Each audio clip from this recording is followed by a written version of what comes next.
ክርስቶስ አምላክነት ላይ ያለህን ጥያቄ ጠይቅ። አምላክነቱ ላይ እሺ በቃ እንደዛ ካልከኝ አሁን ኢየሱስ ክርስቶስ ፍጹም ሰው ከሆነ ማለት ነው ሰው እንዴት አምላክ ይሆናል?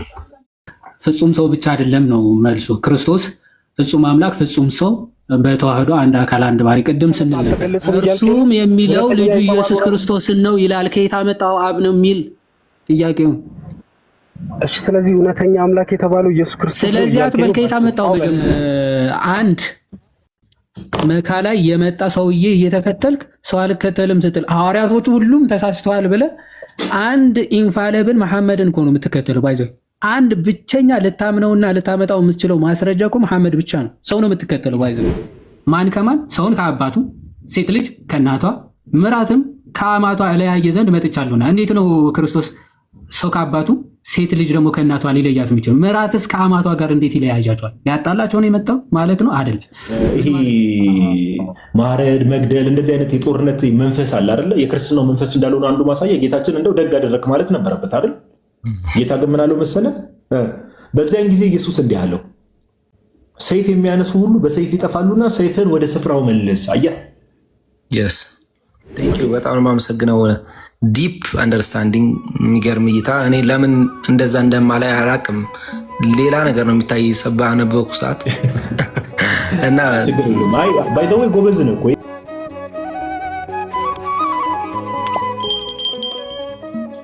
ኡመር። እንኳን ደህና መጣ። እንኳን ደህና ቆያችሁ። ኑሩን የጠየቅኩትን ነገር እጠይቅሃለሁ። ከፈጣሪ ውጪ ነፍስን የሚቀበል አለ? ሰው ሲሞት ነፍስን የሚቀበል ከፈጣሪ ውጭ አለ? እንዴት ነው ነፍስ መቀበል ማለት? ለምሳሌ መጽሐፈ መክብብ ምዕራፍ 12 ላይ አንድ የሚነገር ነገር አለ። አንድ ሁለት ጥቅሶችን ላንብብልህ እንድትረዳው ስለፈለግ። ታች ያላችሁ ሰዎች በደንብ አንድረስ ስሙ። መጽሐፈ መክብብ ምዕራፍ 12 ቁጥር 7 ላይ እንደዚህ ይላል፣ አፈርም ወደ ነበረበት ምድር ሳይመለስ ነፍስም ወደ ሰጠው ወደ እግዚአብሔር ሳይመለስ ፈጣሪን አስብ ይላል። ኦኬ። ስለዚህ ነፍስ ምንድን ነው? ሲጀምር ህልውናውን የሰጣት እግዚአብሔር ስለሆነ ፈጣሪ ስለሆነ ወደዛ ትመለሳለች ይላል። አንድ ደግሞ መዝሙረ ዳዊት ላይ አንድ ክፍል ላንብብልህ ምን እያልኩ እንደሆነ እንድትረዳ። መዝሙር 31 ላይ መዝሙር 31 ላይ ቁጥር 4 እና ቁጥር 5 ላይ እንዲህ የሚል ቃል እናገኛለን። መዝሙር 31 ቁጥር 4 ላይ አንተ መታመኛዬ ነህና ከደበቁብኝ ወጥመድ አውጣኝ፣ በእጅ ነፍሴን እሰጣለሁ፣ የእውነት አምላክ አቤቱ ተቤዥተኸኛል ይላል። በእጅ ነፍሴን እሰጣለሁ። አሁን እዚህ ጋር ያው ዳዊት እንደምታውቀው ለያህዌን ነው እንደዛ ብሎ እየጠየቀ ያለው፣ በእጅ ነፍሴን እሰጣለሁ እያለ ያለው። ስለዚህ ከያህዌ ውጭ ወይም ደግሞ ከእውነተኛው አምላክ ውጭ ከእውነተኛው ፈጣሪ ውጭ ነፍስን የሚቀበል አካል አለ ኦመር? የለም አይደል? እሺ በጣም ጥሩ። እሺ ታች ያላችሁ ሰዎች ወንድማችን ኡመር ያለውን ነገር በደንብ ተከታተሉ። እሺ ለእናንተም ስለሚሆናችሁ ነው። ከፈጣሪ ውጪ ከእውነተኛው አምላክ ውጪ ከፈጣሪ ውጪ ነፍስን የሚቀበል አካል የለም። ነፍስን ማንም መቀበል አይችልም። ኦኬ፣ ይሄ በጣም መታወቅ ያለበት ነገር ነው። እሺ ወንድማችን ኡመር ይሄንን ነገር ኮንፊርም ካደረክልን አዲስ ኪዳን ላይ ለምጣልና የሐዋርያት ሥራ ምዕራፍ 7 ላንብብልህ ከቁጥር 55 ጀምሮ በደንብ ተከታተሉ። እሺ ከቁጥር 51 ጀምሮ የእስጢፋኖስ ታሪክ አለ። ኦኬ የእስጢፋኖስ ታሪክ አለና ቅዱስ ጳውሎስ ያው እንግዲህ የእስጢፋኖስን በሚገድሉበት ሰዓት ማለት ነው እንዲህ ይላል። የሐዋርያት ሥራ ምዕራፍ 7 ላይ እናንተ አንገተ ደንዳኖች ልባችሁም ጆሮአችሁም ያልተገረዘ እናንተ ሁልጊዜ መንፈስ ቅዱስን ትቃወማላችሁ። አባቶቻችሁ እንደተቃወሙት እናንተ ደግሞ ከነቢያትስ አባቶቻችሁ ያላሳደዱት ማን ነው? የጽድቁን መምጣት አስቀድመው የተናገሩትን ገደሏችሁ። በመላእክት ስርዓት ግን ሕግን ተቀበላችሁ ያልጠበቃችሁት እናንተም አሁን እርሱን አሳልፋችሁ ሰጣችሁት ገደላችሁትም ይላል። ይህንን እየተናገረ ያለው እስጢፋኖስ ኦመር ለአንተ ሪፈረንስ እንዲሆን እስጢፋኖስ በአይሁድ ፊት ነው እየተናገረ ያለው ይህንን። ኦኬ ገደላችሁት ክርስቶስን እያለ ቁጥር 54 ላይ እንደዚህ ይላል። ይህንንም በሰሙ ጊዜ በልባቸው በጣም ተቆጡ፣ ጥርሳቸውንም አፋጩበት።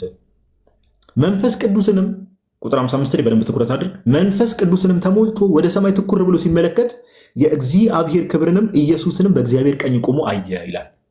በመንፈስ ቅዱስ ተሞልቶ ቀና ብሎ ሲመለከት ኢየሱስን በአብ ቀኝ አየው፣ በእግዚአብሔር ቀኝ አየው። ከዛ ቁጥር 56 ላይ ቅዱስ እስጢፋኖስ ምን ይላል? እነሆ ሰማያት ተከፍተው የሰው ልጅም በእግዚአብሔር ቀኝ ቆሞ አያለው አለ። በታላቅ ድምፅም እየጮሁ ጆሮአቸውን ደፈኑ፣ በአንድ ልብም ሆነው ወደ እርሱ ሮጡ። ከከተማም ወደ ውጭ አውጥተው ወገሩት። ማንን? እስጢፋኖስን ወገሩት። ምስክሮችም ልብሳቸውን ሳውል በሚሉት በአንድ ጎበዝ እግር አጠገብ አቁሞ አኖሩ። ቁጥር 59 ላይ እንደዚህ ይላል። በደንብ አስተውሉ። እስጢፋኖስም ጌታ ኢየሱስ ሆይ ነፍሴን ተቀበል ብሎ ሲጠራ ይወግሩት ነበረ። ቁጥር 60 ላይ ምን ይላል ደግሞ? ተንበርክኮም ጌታ ሆይ ይህን ኃጢአት አትቁጠርባቸው ብሎ በታላቅ ድምፅ ጮኸ። ይህንንም ብሎ አንቀላፋ።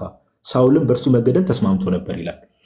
አሁን ኦመር ቁጥር 59 ላይ እስጢፋኖስም ማንን ነው ነፍሴን ተቀበል ያለው? ኦመር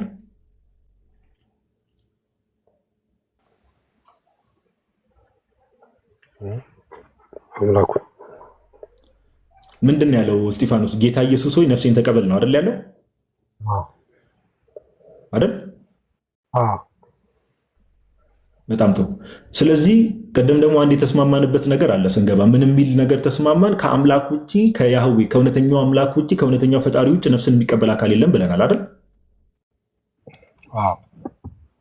ስለዚህ በዚህ ክፍል መሰረት ኢየሱስ እውነተኛ አምላክ ነው ወይስ አይደለም? አንተ የጠየቀኝ ጥያቄ መጀመሪያ ስለ ፊዚካል ቦዲ እና ስለ ፊዚካል ነፍስ ነው። ግን አሁን ቅድምም ስታወሩ እንደነበረው ፊዚካል እና አንተን በለመለየቱን ተውና መዝሙር 31 ላይ አቤቱ ነፍሴን በእጅ እሰጣለሁ ብሎ መዝሙረኛው ዳዊት ጠይቋል። እዚህ ጋርም ቅዱስ እስጢፋኖስ ጌታ ኢየሱስ ሆይ ነፍሴን ተቀበለ ብሏል። ስለዚህ ከእውነተኛው አምላክ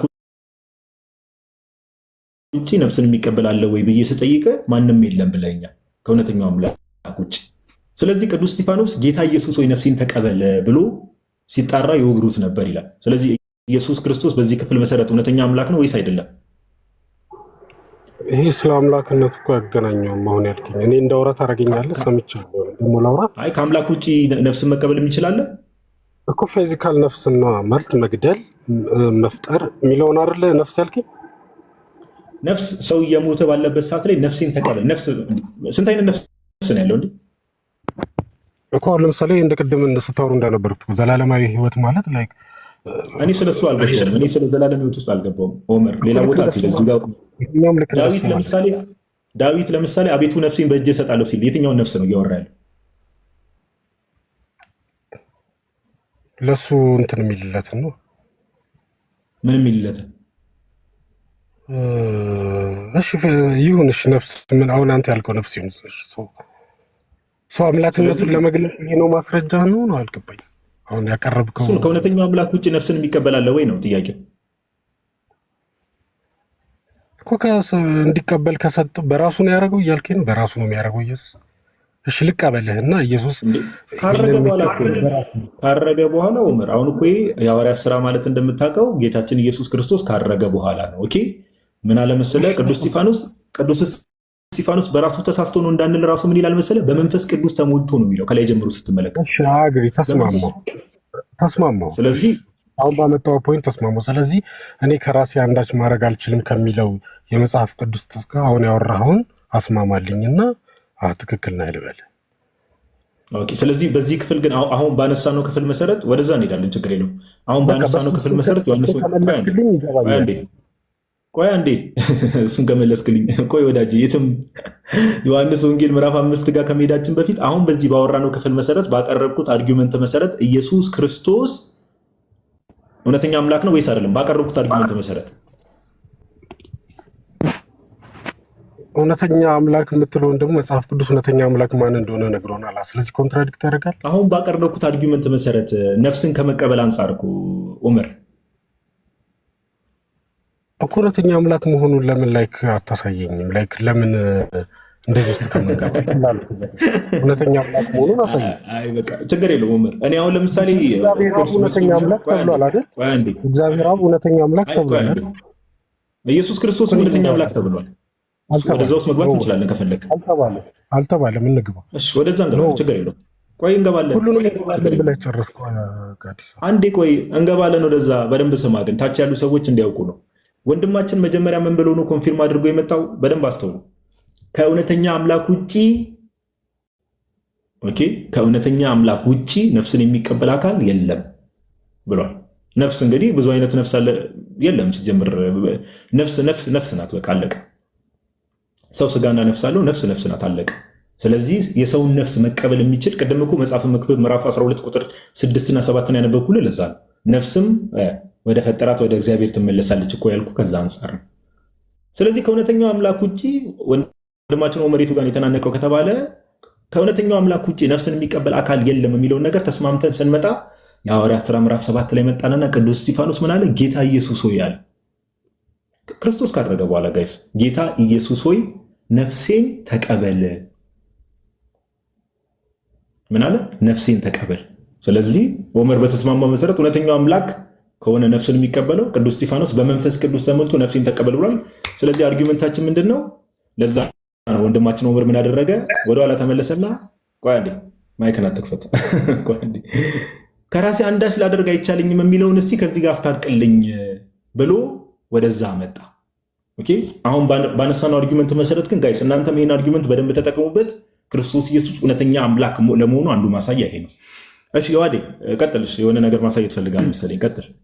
ምናልባት ይሄ በክርስትና ብቻ ሳይሆን በእስልምናውም ነፍስ ወደ ፈጣሪ እንደምትሄድ ወሳጇ ፈጣሪ እንደሆነ በራሳቸውም ቁርአን ተጽፎ ይገኛል። ሱረቱል አልዙመር ሱራ 39:42 ላይ አላህ ነፍሶችን በሞታቸው ጊዜ ይወስዳል ይላል።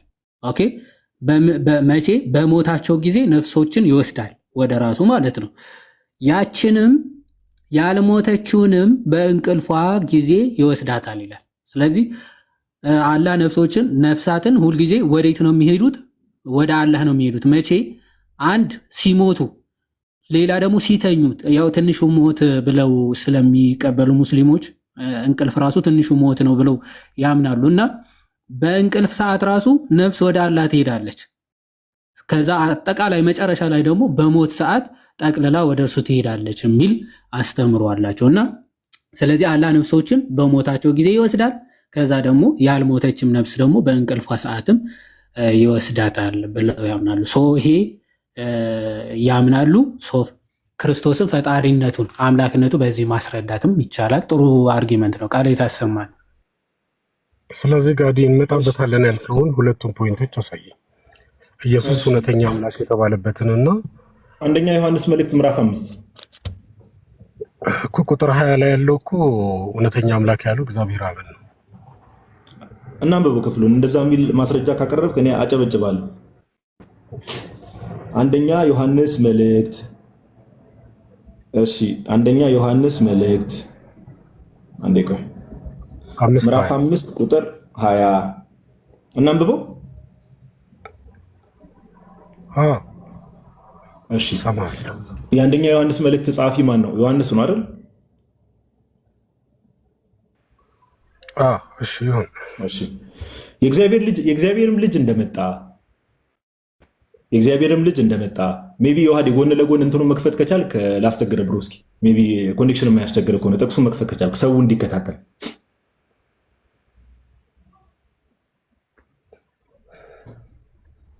ዮሐዴ ካለ ማለት ነው። ችግር የለም። እሺ ምን ይላል? የእግዚአብሔርም ልጅ እንደመጣ አይደል? እውነተኛም የሆነውን እናውቅ ዘንድ ልቦናን እንደሰጠን እናውቃለን። እውነተኛም በሆነው በእርሱ አለን። እዚህ ጋር እርሱ የተባለው ማን ነው? ዑመር ሁለት እርሱ ነው ያለው እኮ።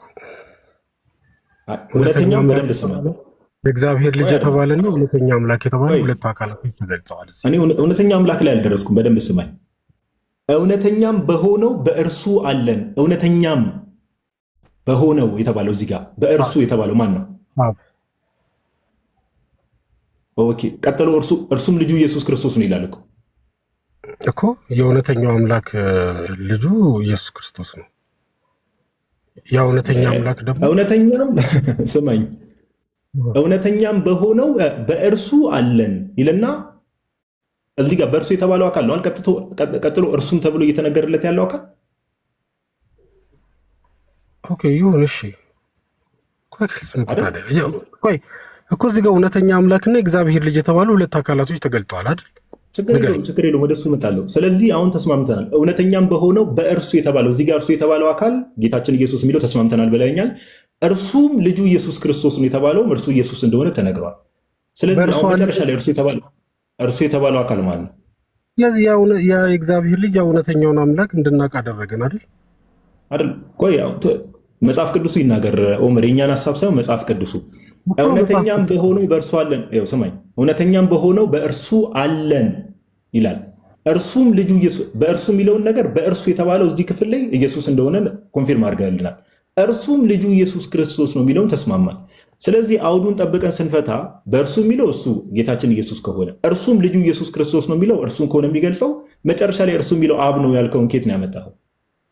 እንድንስማማ በእርሱና እርሱም ይለያያል ግን አይደል? እሱን እንስማማ። በእርሱም እና እርሱም ይለያያል ሚኒንጋቸው አላ እኮ ያ እውነተኛ አምላክ አንድ አለ። ልጁ ደግሞ የተባለው ኢየሱስ ክርስቶስ አለ። ያንተን ሀሳብ አይደለም ኦመር፣ ያንተን ሀሳብ ሳይሆን በእርሱ ሲል አንዴ ስማኝ፣ በእርሱ ብሎ ሲናገር ስለ ሳብጀክቱ ነው እየተናገረ ያለው አይደል? ሳብጀክቱ ማን ነው? የእግዚአብሔር ልጅ ነው አይደለም?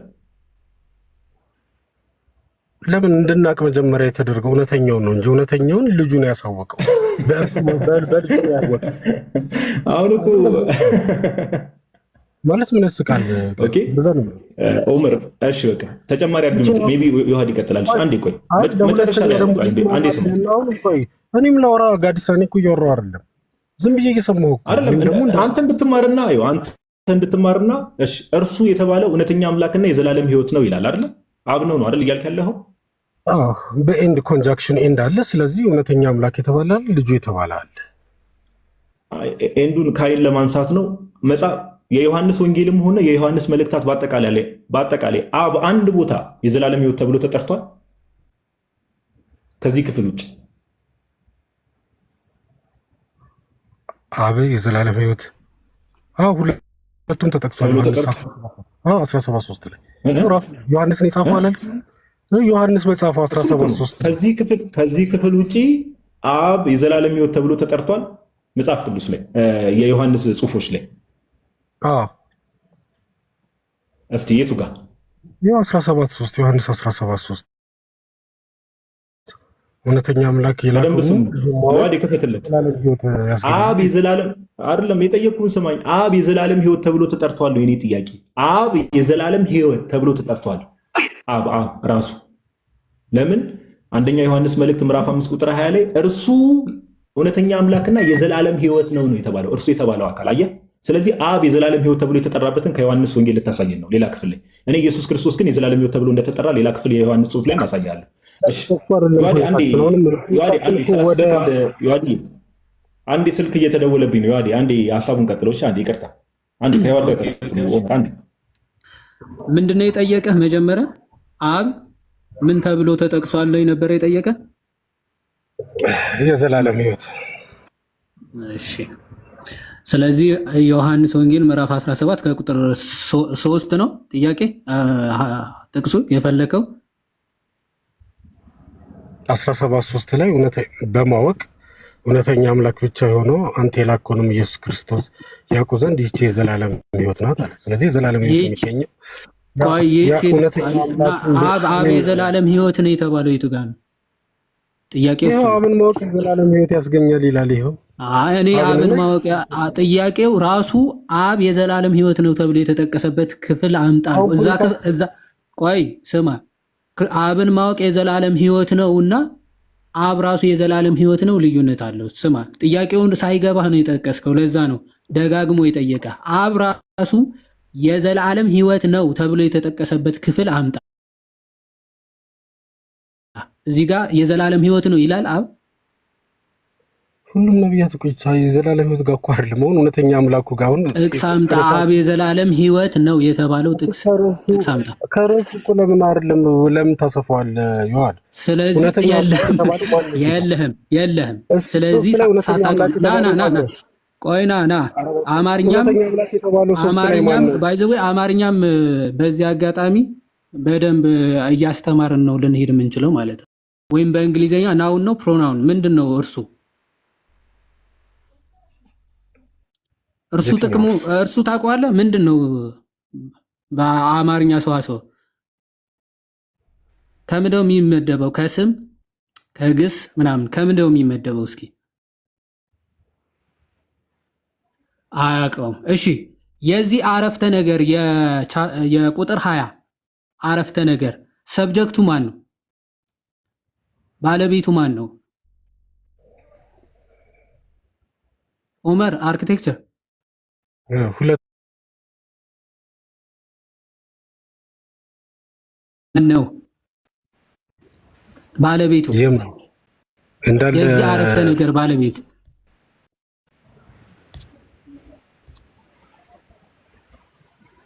አረፍተ ነገር እንዴ አታውቅም እንዴ? ስም አታውቅም?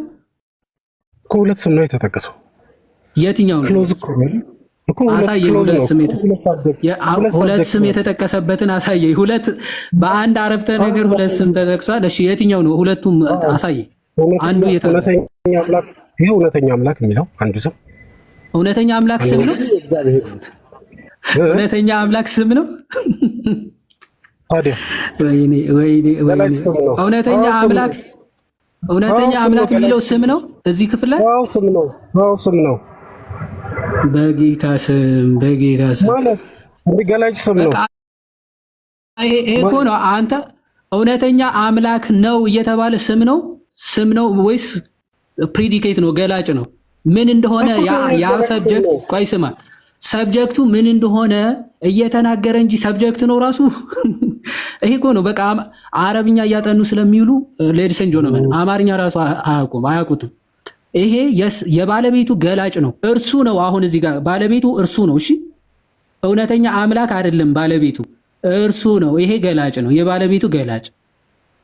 እሺ እርሱ ባለቤት አማርኛ ራሱ ምን የተባለው በ5:20 መሰረት ሰብጀክቱ ማን ነው? ሰብጀክቱ ማን ነው? ንገረኝ። ሰብጀክቱ እኮ ሰብጀክቱን ስታውቀው ነው የምታውቀው። ባይዘው ሰብጀክቱ ማን ነው? ባለቤቱ ማን ነው? የዚህ አረፍተ ነገር እርሱ የሚገልጸው ኢየሱስ ክርስቶስ ነው። ጎበዝ። አዘንድ ኦፍ ዘ ዴይ ዋው! አንተ በጣም ትችላለህ። በቃ ሰብጀክቱ ኢየሱስ ክርስቶስ ነው። ባይዘው ሰብጀክቱ የእግዚአብሔር ልጅ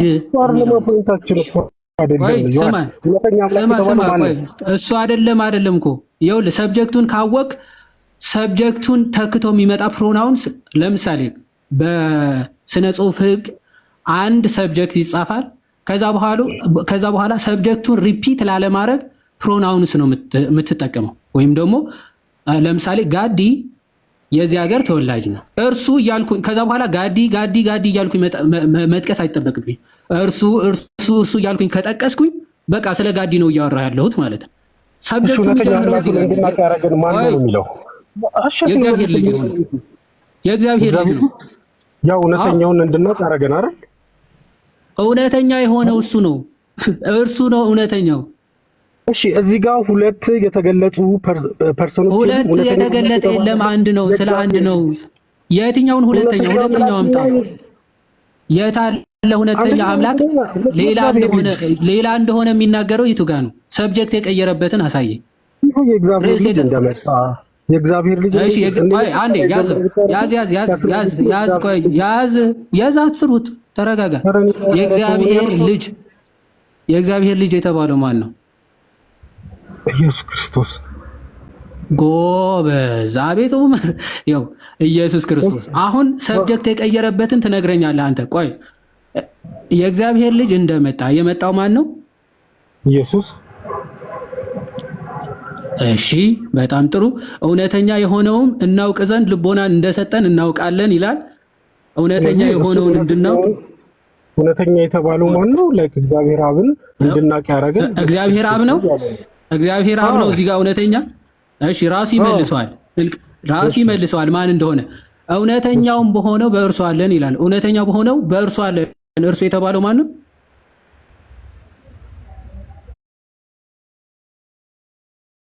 መልስልኝ። ምን የተባለው? እውነተኛውም በሆነው በእርሱ አለን ተብሏል። እርሱ የተባለው እዚህ ጋር ማን ነው? ኢየሱስ ክርስቶስ። እዚህ ጋር አብ ነው የሚል ከየት አመጣው ታዲያ? በእርሱ አለ ይኸው እውነተኛ የተባለው ኢየሱስ ክርስቶስ ነው። ከየት አመጣው አብ ነው የሚል ታዲያ? እሺ እውነተኛውን ማን ነው? እውነተኛውን እንድናቅ ያደረገን ማን ነው? ኢየሱስ ክርስቶስ አልክ እኮ ራስህ መለስከው። ይሄማ ከዚህ ቀጥሎ የሚለው ነው። በሆነው በእርሱ አለ ነው እውነተኛው እንዴ? እውነተኛውም በሆነው እውነተኛ የተባለው እሱ ክርስቶስ ነው አልከኝ አይደል ወይ? ብለኸኛል አይደል ኦማር? እውነተኛው በሆነው በእርሱ አለ። እውነተኛ የተባለው እርሱ ማን ነው አልከኝ? አትጠይቀኝ፣ ቆይ መልስ፣ የጠየቁን መልስ። ኦመር ስማኝ። እውነተኛ በሆነው የተባለው ማን ነው? እዚህ ጋር እዚህ ሁለተኛው ላይ ያለው ኢየሱስ ክርስቶስ። በምን አወቅ ኢየሱስ ክርስቶስ መሆኑ? ቆይ ኢየሱስ ክርስቶስ መሆኑ በምን አወቅ? እዚህ ጋር የሚለው አብ ነው። እውነተኛም እርሱም የሚለው ነው ኢየሱስ ክርስቶስ የሚገልጽ። እውነተኛ በሆነው የተባለው እርሱ ነው አይደለ? እውነተኛ የሆነው እርሱ ክርስቶስ ነው አይደለ ብለኸኛል። በምንድን ያወቅከው? ክርስቶስ ነው እውነተኛና ላይ ጋር የተጻፈው እውነተኛ እኮ ይለያያል። የላይኛውን ተው። እውነተኛ ነው በሆነው በእርሱ። ወይ ስማ ዑመር፣ ሳትሰማ ትመልሳለህ፣ ላይ ትሄዳለህ።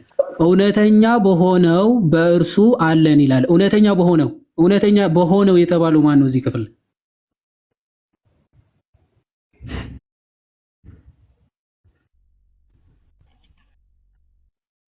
እውነተኛም በሆነው በእርሱ አለን የተባለው ማን ነው? አብ ነው። እርሱ የተባለው አብ ነው። እርሱ የተባለው አብ ነው። እሺ ስሙ መልሱ ዮሐንስ ግን ቆይ ዮሐንስ ይመልሰዋል። አንዴ ዮሐንስ ይመልሰዋል። እርሱም ልጁ ኢየሱስ ክርስቶስ ነው ይላል። ከየት አመጣው አብ ነው የሚል? በእርሱ እርሱም ልጁ ኢየሱስ ክርስቶስ ነው። እርሱ የተባለው ልጁ ኢየሱስ ክርስቶስ ነው እያለ ነው። አብ የሚለው ከየት አመጣው እኮ? አሁን አንተ እያልከኝ ያለው ዮሐድ ለምንድን ነው እንትን የምትለው? እዚህ ጋር ሁለት አካላት አልተገለጹም እያልከኝ። እርሱም የሚለው ልጁ ኢየሱስ ክርስቶስን ነው ይላል። ከየት አመጣው አብ ነው የሚል ጥያቄው። እሺ ስለዚህ እውነተኛ አምላክ የተባለው ኢየሱስ ክርስቶስ ነው። ስለዚህ አትበል። ከየት አመጣው? መጀመሪያ ከየት አመጣው? ዋሽቻ ነው። ይቅርታ በል። እሺ አብ የሚል የለም፣ ራሴ ነኝ ያመጣሁት በል። መጽሐፉ ዮሐንስ ቀጥታ እርሱ የተባለው ልጁ ኢየሱስ ክርስቶስ ነው እያለ አንተ አብ ነው ብለህ ተናግረሃል። ስለዚህ ዋሽተህበታል ዮሐንስ ላይ። ይቅርታ ጠይቅ። ታማኝ ከሆንክ ለህሊና አንተ ነው የዋሸው። የኔ መልሱ ትክክል መሆኑ በምን እንደምታውቃለህ? አብ ነው የሚል አምጣ። እኔ ከዋሸው አብ ነው የሚለው አምጣ። 17:3 አነበብነው እኮ ቅድም 17:3 ላይ ያው ተገለጠ። 17:3 ላይ አይደለንም ያለነው ወዳጅ። አንደኛ ዮሐንስ 5:20 ላይ 5:20 ነው ያለነው። አልተቃረንም። ቆይ አንተ ነህ የተቃረንከው። እዛ ጋር ደግሞ አንዴ ተረጋጋና፣ እሺ ኦመር አንዴ ኦመር፣ አሁን አንተ ዝም ብለህ እንደው የመከራከር እንትን ውስጥ ወንድማችን ስለገባ ነው እንጂ እኮ ቅድም መልሶታል። አሁን እኮ ኦመር ዮሐድ የሚያለ እኮ እውነተኛም የሆነውን እናውቅ ዘንድ የሚለውን እኮ ምንም ጥያቄ የለውም። ዮሐድ ቅድም ነግረዋል። እውነተኛም የሆነውን ዘንድ እውነተኛ የተባሉ ሁለት አካላት አሉ እዚህ ጋር። እውነተኛም የሆነውን እዚህ ጋር እውነተኛ የተባለው አብ ነው ከላይ። እውነተኛም የሆነው የተባለው ግን አውዱ ሳብጀክቱ የክፍሉ ሳብጀክት ዮሐዴ ድምጽ ይሰማል? ቪዲዮ ስላበራ መሰለኝ። ዮሐዴ ስታክ ያደረክ ነው ወይስ እኔ ስታክ ማድረግ? ይሰማል እኮ ስታክ ያደርጋል። ቆይ ለዝጋዎች ያንተ ድምጽ ቪዲዮ ትንሽ እንትን እያደረገ ነው፣ እየተቆራረጠ መሰለኝ። እሺ እና ምንድነው ኦማር አሁን ዮሐዴ የከፈተው ላይ ዮሐዴ እኮ ቅድም ምንም እሱን እኮ ከላይ ያለው ክፍል ቁጥር 20 ላይ እግዚአብሔር ልጅ እንደመጣ እሺ አንዴ ነው ይላል። ቆይ እንዴ እያወራሁ አይደል? ምንድነው አንዴ ላውራ የምትለው? የኔን ሐሳብ እኮ ተሰማኝ። እኔ ቆይ ልመጣልህ እኮ ነው። ቅድም እኮ መሀል ላይ ስልክ ገብቶብኝ ነው ከዮሐዴ ጋር ቀጥል ያልኩህ እንጂ ልመጣልህ ነው። ቆይ የእግዚአብሔር ልጅ እንደመጣ እውነተኛም የሆነውን እናውቅ ዘንድ ልቡናን እንደሰጠን እናውቃለን ይላል። እውነተኛም የተባለው እዚህ ጋር ምንም ጥያቄ የለውም። ዮሐድም ቅድም ነግሯል። ከላይ ያለው እውነተኛ የመጀመሪያው እውነተኛ የተባለው ማን ነው? አብ ነው። ልቡናን እንደሰጠን እናውቃለን የተባለው ልቡናን የሰጠን ማን ነው? ልጁ ነው አይደል ኦመር?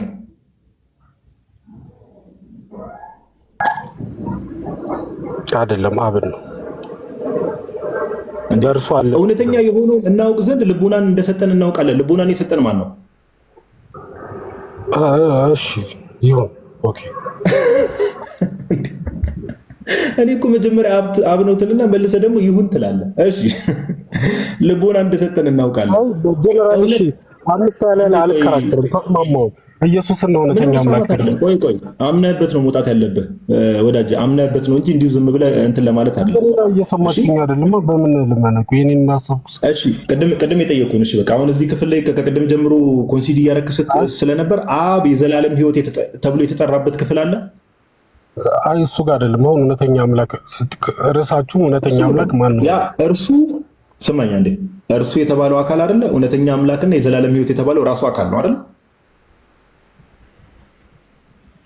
እንዴት አልገባኝም። እንዴ እርሱ እውነተኛ አምላክና የዘላለም ሕይወት ነው የተባለው እርሱ የተባለው አካል ነው አይደል? እውነተኛ አምላክም የተባለው የዘላለም ሕይወትም የተባለው እርሱ የተባለው አካል ነው አይደል? አይደለም። እንዳላ ካይ አለ አላልከኝም? ቅድም ካይ አለ እኮ ሁለት ካይ አለ፣ እውነተኛ አምላክና የዘላለም ሕይወት የሚላል። ስለዚህ እውነተኛ አምላክ የተባለው ሌላ አካል ነው፣ የዘላለም ሕይወት የተባለው ሌላ አካል ነው። ኢየሱስ ክርስቶስን ነው የዘላለም በምን ሕግ በምን ሕግ የምን የግራመሩን ሕግ ነው? በምን ሕግ? እርሱ እውነተኛ አምላክና የዘላለም ሕይወት ሲባል እውነተኛ አምላክ የተባለው አብ ነው፣ የዘላለም ሕይወት የተባለው ደግሞ ኢየሱስ ነው ብሎ የፈታው በምን የግራመር ሕግ ነው? ያው ግራቪር ሻርፕ ልንጠቀም ሁለት አካላት ደግሞ እርስ መባል ጀመሩ እንዴ? አማርኛ ራሱ እርሱ እያለ ስማኝ፣ እርሱ ነው እነርሱ ነው የሚለው። አንዴ እስቲ እርሱ ወይስ እነሱ ነው የሚለው? ይዋዴ ቆይ አይደለም። ቆይ አንደኛ አንድ ፐርሰን ነው የሚያሳየው። በየትኛው ግራመር ሕግ ነው ግን እውነተኛ አምላክ የተባለው አብ ነው፣ የዘላለም ሕይወት የተባለው ኢየሱስ ነው ያልከው? በየትኛው የግራመር ሕግ ነው እኮ ይህን ሕግ ልናመጣ የምንችለው? ግራቪር ሻርፕ ሩል ነው አይደል? እሱ ነው ሻርፕ ሩል። ምንድን ነው የሚለው? ጎበዝ ሁለት ናውኖች በካይ እና አንዱ ደግሞ ሳብጀክት ዊዝ በዴፊኒት አርቲክል መሆን አለበት። ያኔ ሁለት የተለያዩ ዲፍረንት ፐርሰኖች ይገልጻል ነው የሚለው። ኦኬ ሻርፕስ ሩል ምንድን ነው የሚለው? ቅድም ጥሩ አመጣ። ሁለት ምን የሆኑ ሲንጉላር ፐርሰናል ናውኖች አይደል? ግራቪር ሻርፕ ሩል እዚህ ጋር መጠቀም አንችልም ልልህ ነው እኮ አንተ እንደሱ እንደምትለኝ ስላወቅ እዚህ መጠቀም አንችልምና ለአንድ ፐርሰን ነው ማለት ነው። አሬ ልጅ ምንድን ነው የሚለኝ ማለት አልገባህም? አሁን በሻርፕ ያው ደግሞ መጠቀም አንችልም ይለኛል። ምንድን ነው የምትለኝ እኮ? ግራቪር ሻርፕ ሩል እኮ ስለ ሁለቱ ናውኖች በካይ ከተያዙ አንድ ፐርሰን እንደሚገልጹ ነው የሚናገረው አይደል? ቆይ እንደዛ ነው አይደል? ሻርፕስ ሩል የሚለው ሁለት ሲንጉላር ፐርሰናል ናውኖች በካይ ከተገናኙና ዴፊኒት አርቲክሉ እዚህ የምትለው ዴፊኒት አርቲክል መጀመሪያ ላይ በአንዱ ሳይድ ብቻ ካለ አንድ ፐርሰንን ነው የሚያሳዩት ይላል ሻርፕስ ሩል። ምንም ጥያቄ የለውም። ናውኖቹስ ምን መሆን አለባቸው? ናውኖቹ ምን አይነት ናውን መሆን አለባቸው? ናውኖቹ ኮመን ናውን ነው ፕሮፐር ናውን ነው እኮ? ፕሮፐር ናውን ፕሮፐር ነው ፕሮፐር አይደለም። ፕሮፐር አይደለም። ሲንጉላር ፐርሰናል ናውን ነው መሆን ያለባቸው። አይ ስለ ፕሮፐር ናውንና ኮመን ናውንም ያወራል ግራቪር ሻርፕ።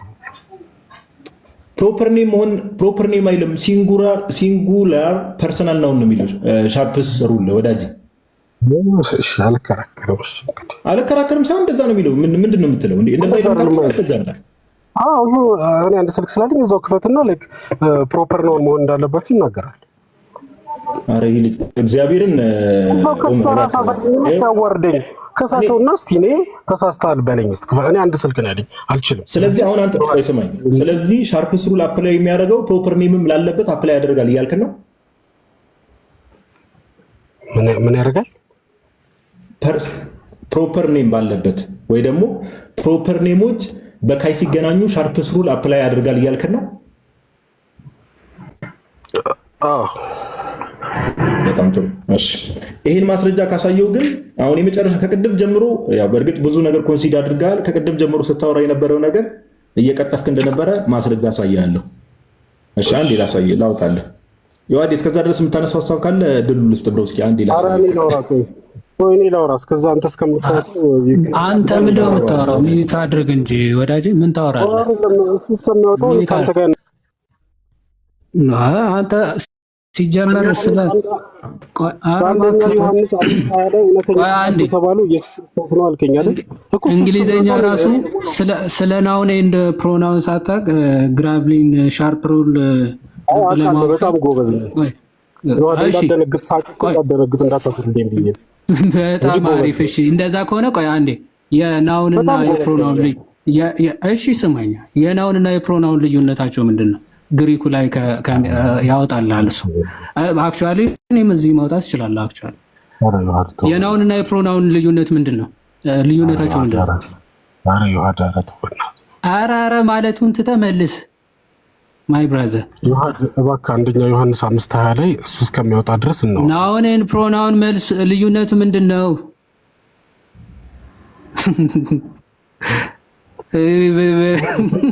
ፕሮናውን እንዴት ትጠይቀኛለህ? እንዴት ትጠይቀኛለህ ትላለህ? እንዴ ስለማታውቅ ነው የምጠይቅ። ማለት የሶስተኛ ክፍል ትምህርት እኮ ነው። መልስ። የሶስተኛ ክፍል ከሆነ እስኪ መልስ። በሱ ታጨርስ ግድ እሱ ሳይሆን መልስ። አብዱል ቀድር ተቀድሮብህ ነው እንዴ? አትመልስም እንዴ? የሶስተኛ ክፍል እያልክ ሰው ከምታደክም ቀጥታ መልስ። የምትመልስ ከሆነ ክፈት፣ አለበለዚያ ሚዩት አድርገህ ጠብቅ። ትመልሳለህ ወይስ አታውቅም? ናውንና ፕሮናውን መልስልኝ ማለት ነው እንዴ? መልስ። አዎ እስቲ መልስ። እኔ ይሄን አልመልስም እንዴ? በቃ እንደ ኡሚ ነገድ ስለሆንክ በቃ ሚዩት አድርገህ ስማ። ታዲያ ከማትመልስ ከሆነ ሚዩት አድርገህ በቃ እንዴ ወዳጄ። አልመልስም አልክ አላቅም ካልክ በቃ ቁጭ ብለህ መማር። ሚዩት አድርገህ ደግመህ ከከፈትክ ከዓባ ልካለው የመጨረሻ ነው። እሺ ቴንክ ዩ።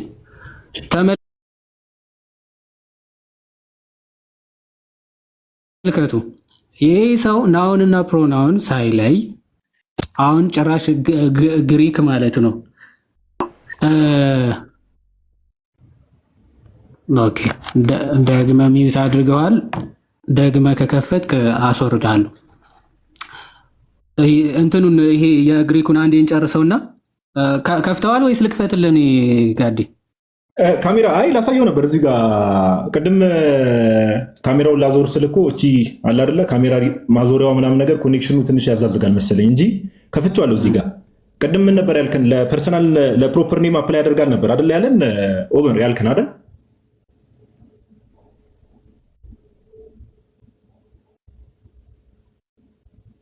ኦመር ሳትፈልግ ማይክ ትከፍታለህ። እስካሁን ደግሞ ፈልገህ ደግሞ ማይክ ክፈቱት እየተጠየክ ነው። ለፕሮፐር ኔም አፕላይ ያደርጋል ብለሃል አይደለ?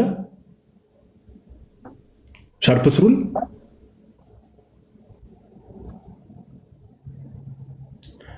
ኦመር ዝምታ ነው መልሴ ነው። ኦፍኮርስ ብሏል። እርግጠኛ ለመሆን እንጂ ብሏል። ለፕሮፐር ኔም አፕላይ ያደርጋል ብለሃል አላልክም? ለፕሮፐር ኔም ሁለቱን አሁኖችን አሁን የቅድሙንም ድጋሚ የምትቀጥፍ ከሆነ በእውነት ይበቃናል። እዚህ ላይ ለፕሮፐር ኔም ሻርፕስ ሩል ለፕሮፐር ኔም አፕላይ ያደርጋል ብለሃል አላልክም? የምታስፈራሩኝ እኮ ያመጣውን መረጃ አሳየን። ያመጣውን መረጃ አሳየን። አንተ ኮመን ነውና ስለ ፕሮፐር ነውን አወራም አይደል ያልከኝ? ምንም ስለሱ አይመለከተውም አይደል? ፕሮፐር ኔም ላይ አፕላይ ያደርጋል ብለሃል አላልክም? ኮመን ኔም ስትል ማለት እንዴ አንተ በቃ ያዋዲ ይብቃው ወይ ዝም እንደምትሉት እንዴ? ለቃሉም ለአይምሮ የማይታመን ሰው ስለሆነ አላልኩም አላለም እንዴ? አንተ ጭራሽ ሻርፕስ ሩል ላይ ገባ እንዴ? ጭራሽ አፕላይ ቅድም አይተዋል። ከቅድም ጀምሮ ኮንሲደር አድርጎ መጥቶ ያዋዲ አላዋጣውም። ቅድም ምን የሚል አርጊመንት አነሳንበት? የዘላለም ሕይወት አብ የዘላለም ሕይወት ተብሎ የተጠራበት ክፍል መጀመሪያ እኮ እውነተኛ አምላክም የዘላለም ሕይወትም አብ ነው ሲል ነበር። መለሳልና አብ የዘላለም ሕይወት ነው ወይ ተብሎ ሲጠየቅ እሱ ነገር እንደማያዋጣው ስለገባው እውነተኛ አምላክ የተባለው ማን ነው አለ? አብ ነው። የዘላለም ሕይወት የተባለው ክርስቶስ ኢየሱስ ነው አለ። በምን ህግ ተብሎ ሲጠየቅ ሻርፕስ ሩል አለ። ሻርፕስ ሩል እዚህ ላይ አፕላይ ያደርጋል ሲባል አራ አፕላይ አያደርግም እኮ እንደዛ ነው ያልኩት ይላል። በየትኛው ግራመር ህግ ነው ታዲያ ይሄን የፈታው ነው ጥያቄ። እንዴ እንደዚህ አይነት መቅጠፍ አረ ዑመር በእናትህ ለህሊና ታምን በእግዚአብሔር ስም ወዳጅ። በእርግጥ ቀደም ያው ነፍስን የሚቀበል ብለህ ኮንሲደር አድርገልናል። አንድ ሀሳብ ላንሳና ያው ትቀጥላለህ። እቺ አንደኛ ዮሐንስ ወይ አሳይ አንተ ቀጥልና እኔ እቀጥላለሁ። ሂድ አይ እንትኑን ሩሉን አንዴ ላሳይ ብዬ ነው። ግራብሊ ሻርፕስ ሩል ስቴትስ ዛት when you have two nouns which are not proper names ነው የሚለው። ፕሮፐር ኔም ያልሆኑ ነው የሚለው።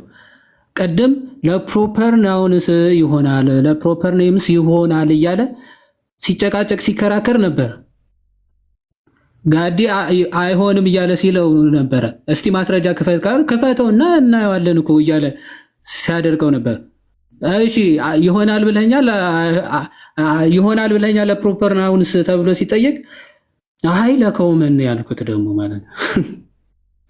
እና በጣም እንዲህ ፍሊፕ ፍላፕ የሚያደርግ ሰው ጋር ምንም ለአእምሮም ለህሊናቸውም ለእምነታቸውም የማይታመኑ ሰዎች ጋር ኢነርጂያችሁን መጨረስ የለባችሁም። እንደዚህ አይነት ሰዎች ቀደም ምን ብሎኝ ነበር። በዚህ አጋጣሚችን ልበልና ጋዲ ሐሳቡ ላይ ትሄድበታል። በእርሱ የተባለው ማን ነው ብዬ ስጠይቀው ኢየሱስ ክርስቶስ ነው አለኛል። እኔ እኮ በጣም የሚገርም እኮ ምን ያክል አየር ላይ እንደው ዝም ብሎ ለመቅጠፍ እንደው ለማጨበርበርና ለመድረቅ እንደሚመጡ የምታውቁት። እውነተኛውን በሆነው በእርሱ አለን። እውነተኛ በሆነው የተባለው እዚህ ጋር ማን ነው? ኢየሱስ ክርስቶስ ነው ብሏል። ከአንድም 2 3 ጊዜ።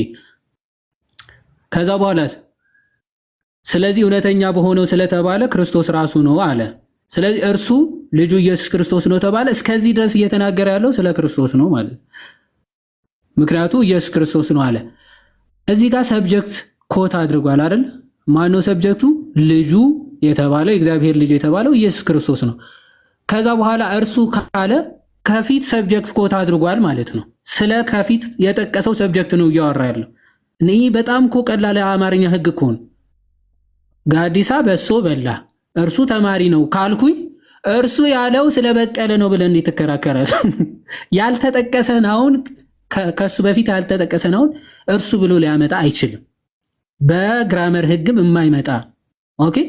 ስለዚህ እርሱ ማን ነው? ልጁ ኢየሱስ ክርስቶስ ነው አለ።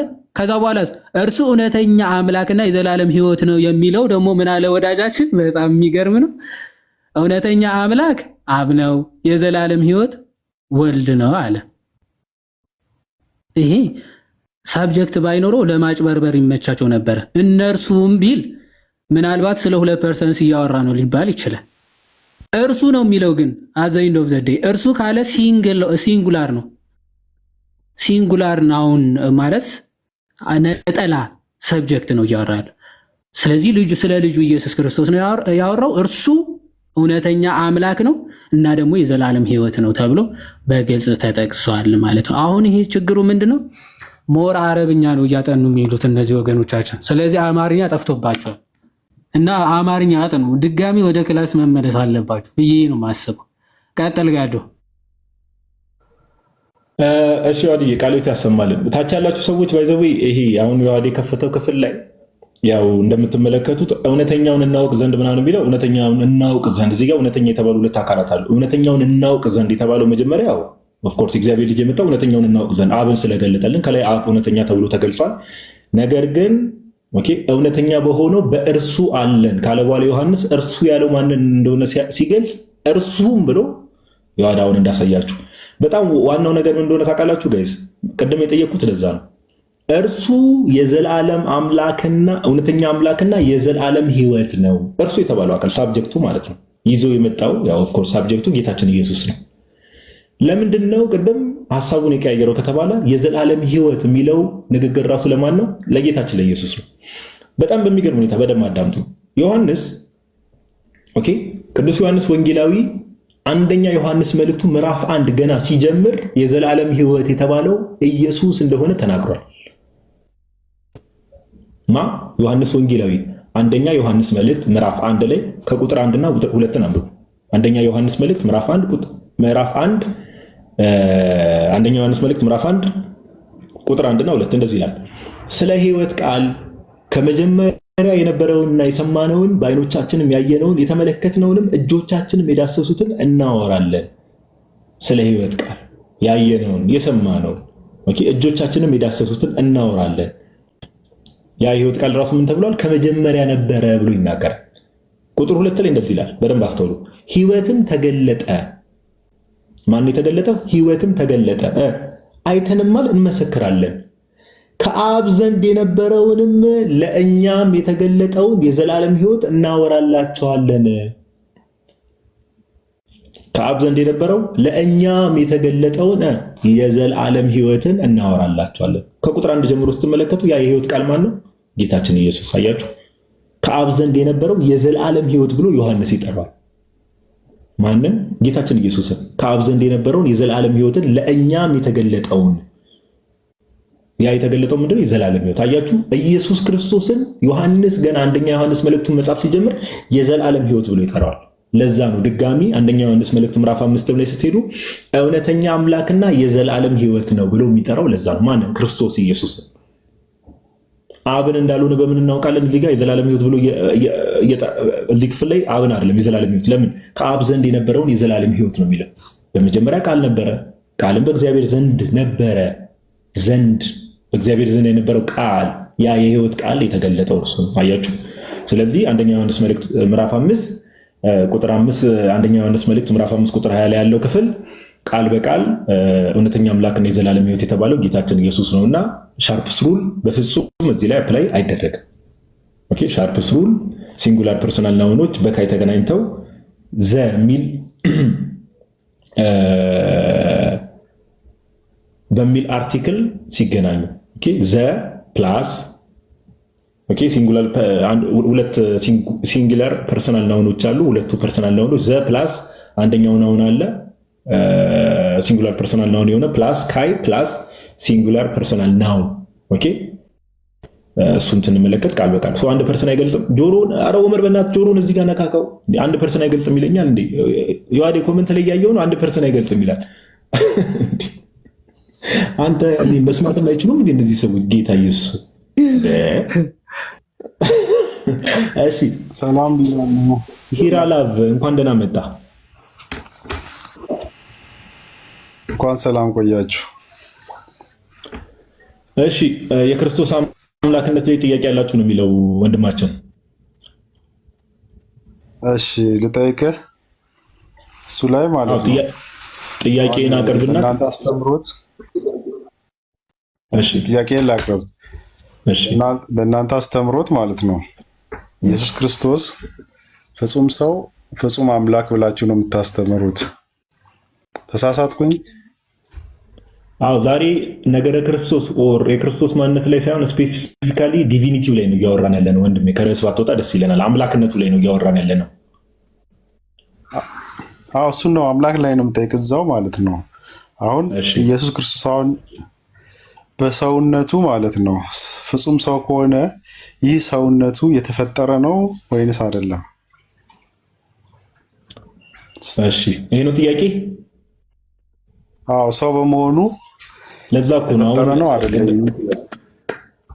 ቅድም ያልኩ ምን መሰለ፣ ቅድም ያልኩ ከርዕሱ ባንወጣ ያልኩ ለምን መሰለ፣ አሁን አንተ ሚስጥረ ስጋዊ አጠቃላይ ነው እየጠየቅ ያለኸው። እኛ እያወራን ያለነው ግን ስፔሲፊካሊ የክርስቶስ ኢየሱስ አምላክነት ላይ ነው። ኦኬ፣ አምላክነቱ ዲቪኒቲው ላይ ነው እያወራን ያለነው እንጂ ምንድነው ይሄ ኢንካርኔሽኑ ላይ አይደለም እያወራን ያለነው፣ ኦር ሚስጥረ ስጋዊ ላይ አይደለም አሁን እያወራን ያለነው። ወደዛ ልመጣልህ ብዬ እኮ ነው ጋዲሳ። አሁን ዋናው ጥያቄ ጠይቃ፣ የክርስቶስ አምላክነት ላይ ያለህን ጥያቄ ጠይቅ፣ አምላክነቱ ላይ። እሺ፣ በቃ እንደዛ ካልከኝ አሁን ኢየሱስ ክርስቶስ ፍጹም ሰው ከሆነ ማለት ነው ሰው እንዴት አምላክ ይሆናል? ይሄ ነው ጥያቄ። ኦፍ ኮርስ። እሺ፣ ዮሐዴ ድሉ ልስተ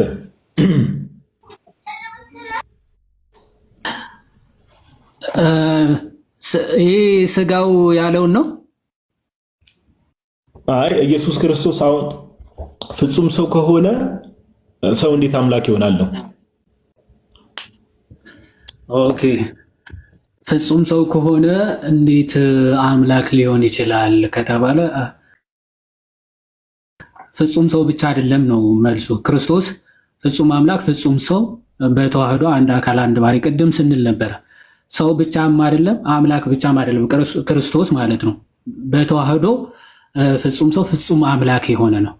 ኦኬ ቅዱስ ቄርሎስ የሚናገረው ነገር አለ። ክርስቶስ ከተዋህዶ በኋላ ቃል ብቻ ከተዋህዶ በኋላ ሰው ብቻ ተብሎም አይነገርለትም። ኦኬ ፍጹም ሰው ፍጹም አምላክ በተዋህዶ ስግው ቃል ተብሎ ይጠራል ማለት ነው።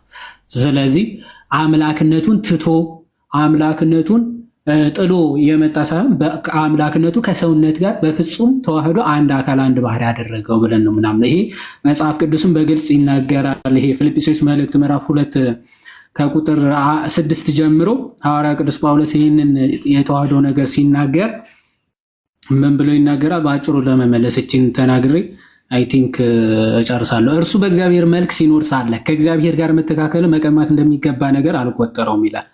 ምን ማለት ነው? እርሱ በእግዚአብሔር መልክ ሳለ ኢን ዘ ፎርም ኦፍ ጋድ ይላል። በእግዚአብሔር ፎርም በእግዚአብሔር እሪና ወይም ከእግዚአብሔር ጋር ተካክሎ ሲኖር ሳለ ማለት ነው እግዚአብሔርነትን መቀማት እንደሚገባ ነገር አልቆጠረውም፣ ወይም ደግሞ መለኮትነቱ አምላክነቱን እንደ መንጠቅ አልቆጠረውም ማለት ነው።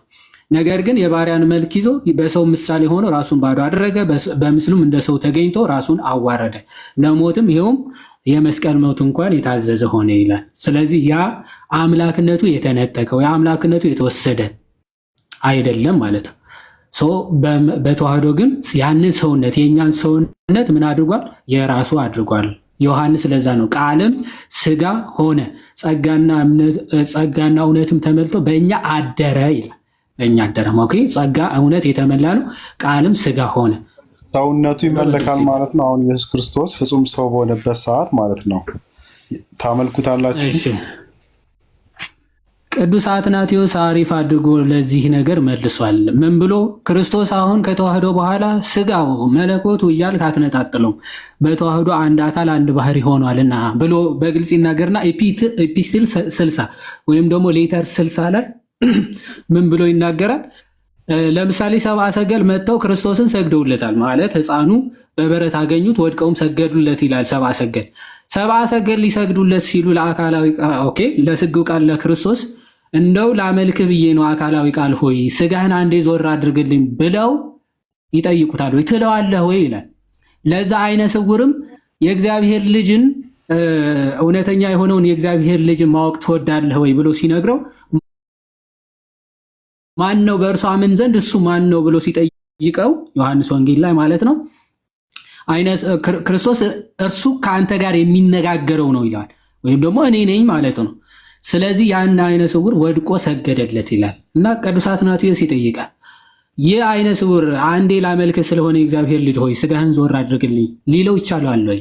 አይቻለውም። ስጋው ከመለኮቱ በማይነጠል አንድነት በፍጹም ተዋህዶ አንድ አካል አንድ ባህሪ ሆኗልና እንደው ስጋው ነው እያመለኩ ያለው መለኮቱ እያልክ በክርስቶስ ላይ መነጣጠል በፍጹም የለም። ስለዚህ ስግው ቃል ኦኬ ከመለኮቱ ጋር ከሰውነቱ ጋር የተዋሃደውን ስግው ቃልን እናመልከዋለን ብለን ነው የምንመልሰው እንጂ ስጋውን ነው የምታመልከው ወይስ መለኮቱ እያል መነጣጠል በእኛ የለም። ለዛ ነው ለበጉ ይላሉ አይደለ? ለበጉ ሲሉ ስግው ቃል ማለት ነው።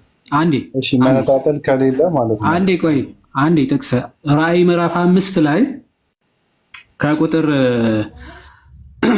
ከቁጥር 10 ጀምሮ እንዲህ ይላል፣ መጽሐፉን ትወስድ ዘንድ ማህተሞቹን ትፈታ ዘንድ ይገባሃል፣ ታርደሃልና በደምህም ለእግዚአብሔር ከነገድ ሁሉ ከቋንቋም ሁሉ ከወገኖቹም ሁሉ ከሕዝብም ሁሉ ሰዎችን ዋጅተህ ለአምላካችን መንግስትና ካህናት የሆኑ ዘንድ አድርገሃቸዋል።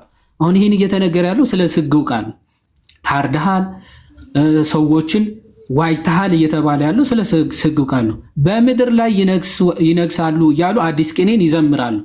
አየሁም በዙፋኑም በእንስሶቹም በሽማግሌዎቹም ዙሪያ የብዙ መላእክት ድምፅ ሰማሁ።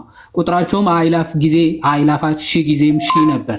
በታላቅ ድምፅም የታረደው በግ ኃይልና ባለጠግነት ጥበብም ብርታትም ክብርም ምስጋናም በረከትም ሊቀበል ይገባዋል አሉ። አሜን። የታረደው በግ እሱ ኃይል ክብር፣ ምስጋና፣ በረከት ሊቀበል ይገባል። ከመች እስከ መች? ከዘላለም እስከ ዘላለም ይላል። እንዲህ ብለን እናምናለን፣ እንታመናለን። እሺ ቀጥል።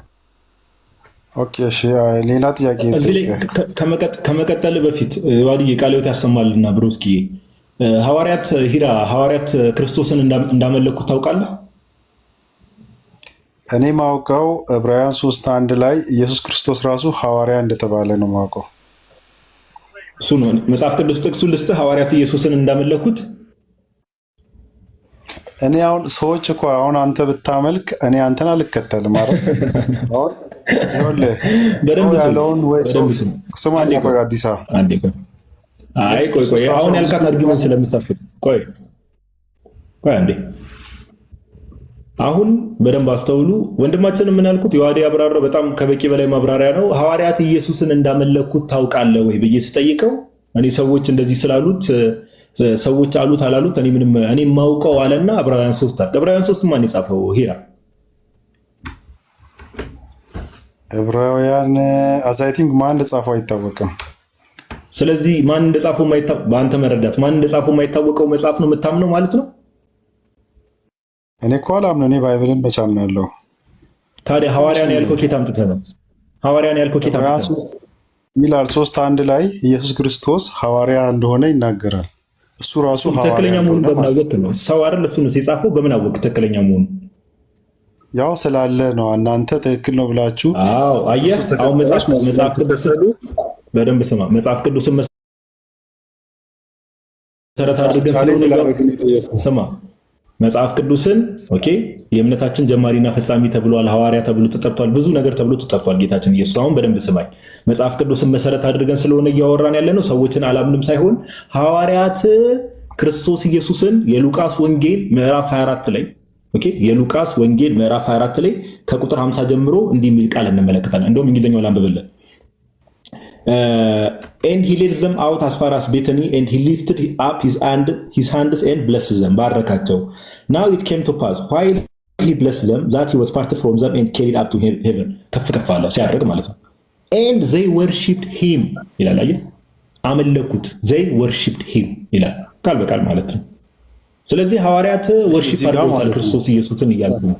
እሺ they worship him ካልክ ማለት ነው። እሱ ደግሞ እኔን አምልኩኝ ብለዋል እዚህ ጋር አዟቸው ነው ያመለኩት። እስኪ ፕሩፍ አድርገን። ስለዚህ ሐዋርያት ተሳስተዋል። እናንተ ሰውን አታምልኩ። እሺ ቆይ ቡራ ችግር የለውም። ቆይ አንዴ ችግር የለውም። ሐዋርያት ተሳስተዋል።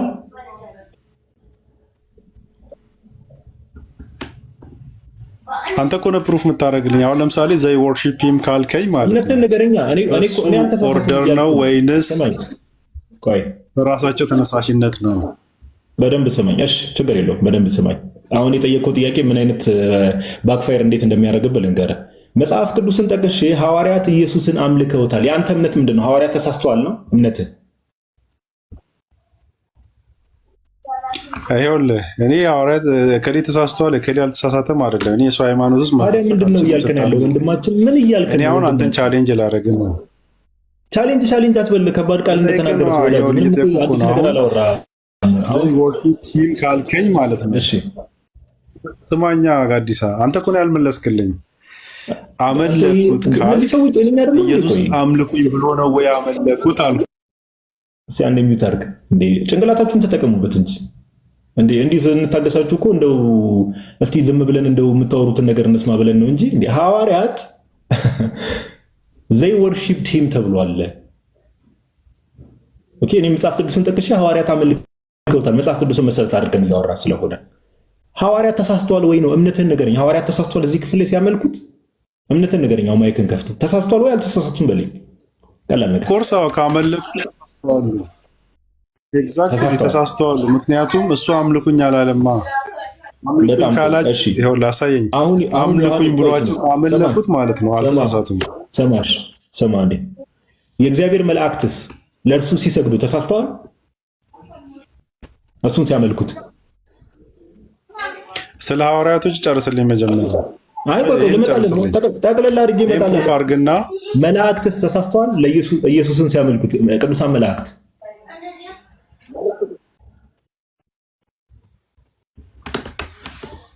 ይኸውልህ አሁን እንትኑ ባስት እንዳይሆን ማለት ነው። ይህን ፕሩፍ አድርግልኝና ወደ ካባ እንደዚህ አይነት ድርቅ ያሉ ሰዎች በቃ ጋይስ ዮሐዴ እንጭ ሳየው እንዴ ሐዋርያት ዮሐዳ ሳየው ሐዋርያት አምልከውታል ተብሎ ማስረጃ ሲመጣለት ሐዋርያት ተሳስተዋል።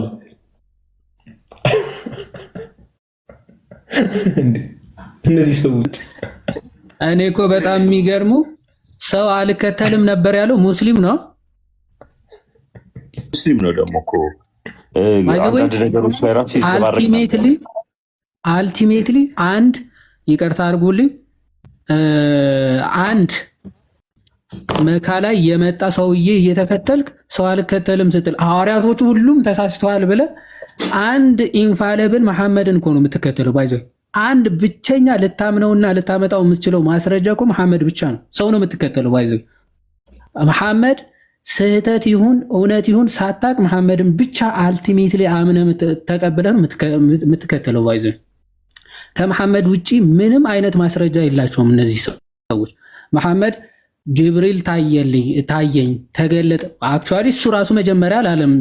ሰይጣን ታየኝ ብሎ ነበር የሄደው ማለት ነው ወደ ሚስቱ ከዲጃ። ከዛ ወረቃ የሚባልና ከዲጃ የምትባል አይ መልአክ ነው ብሎ ያሳመኑት። ከዛ በኋላ ይመጣል ይጨምቀዋል ምናምን ማንም ሰው አያየውም። እሱ ሲንፈራገጥ ብቻ አረፋ ሲደፍቅ ብቻ ነው የሚመለከቱት ሰዎች። አረፋ ሲደፍቅ ሲንፈራገጥ ያዩትን ብቸኛ ሰው እሱን በቃ ማስረጃ አላህ የሚባል አምላክ አለ፣ እግር አለው፣ ጭንቅላት የለውም፣ አይን አለው፣ ፊት አለው ምናምን ብሎ ነግሮናል ብለው ያምናሉ። በቃ እሱን ነው የምንከተለው ብለው መሐመድን ብቻ ያምናል።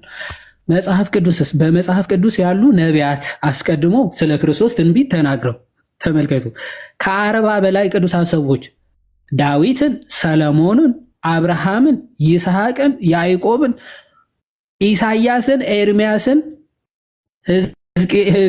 ሕዝቅኤልን፣ ዳንኤልን የመሳሰሉ ታላላቅ የብሉይ ኪዳን ነቢያት የተናገሩለትን ተስፋ ያደረጉለትን ሐዋርያት በአይናቸው አይተው የተከተሉትን እንደውም እነሱ ሳያዩ አላረጋግጡም። ባይዘው ሳያዩ ክርስቶስን እስከ መጨረሻው ሳያረጋግጡ እውነትነቱን ራሳቸውን አሳልፈው አልሰጡም እኮ እነዚህ ሐዋርያት። ላላዩት እውነት ህይወታቸውን አሳልፈው አልሰጡም።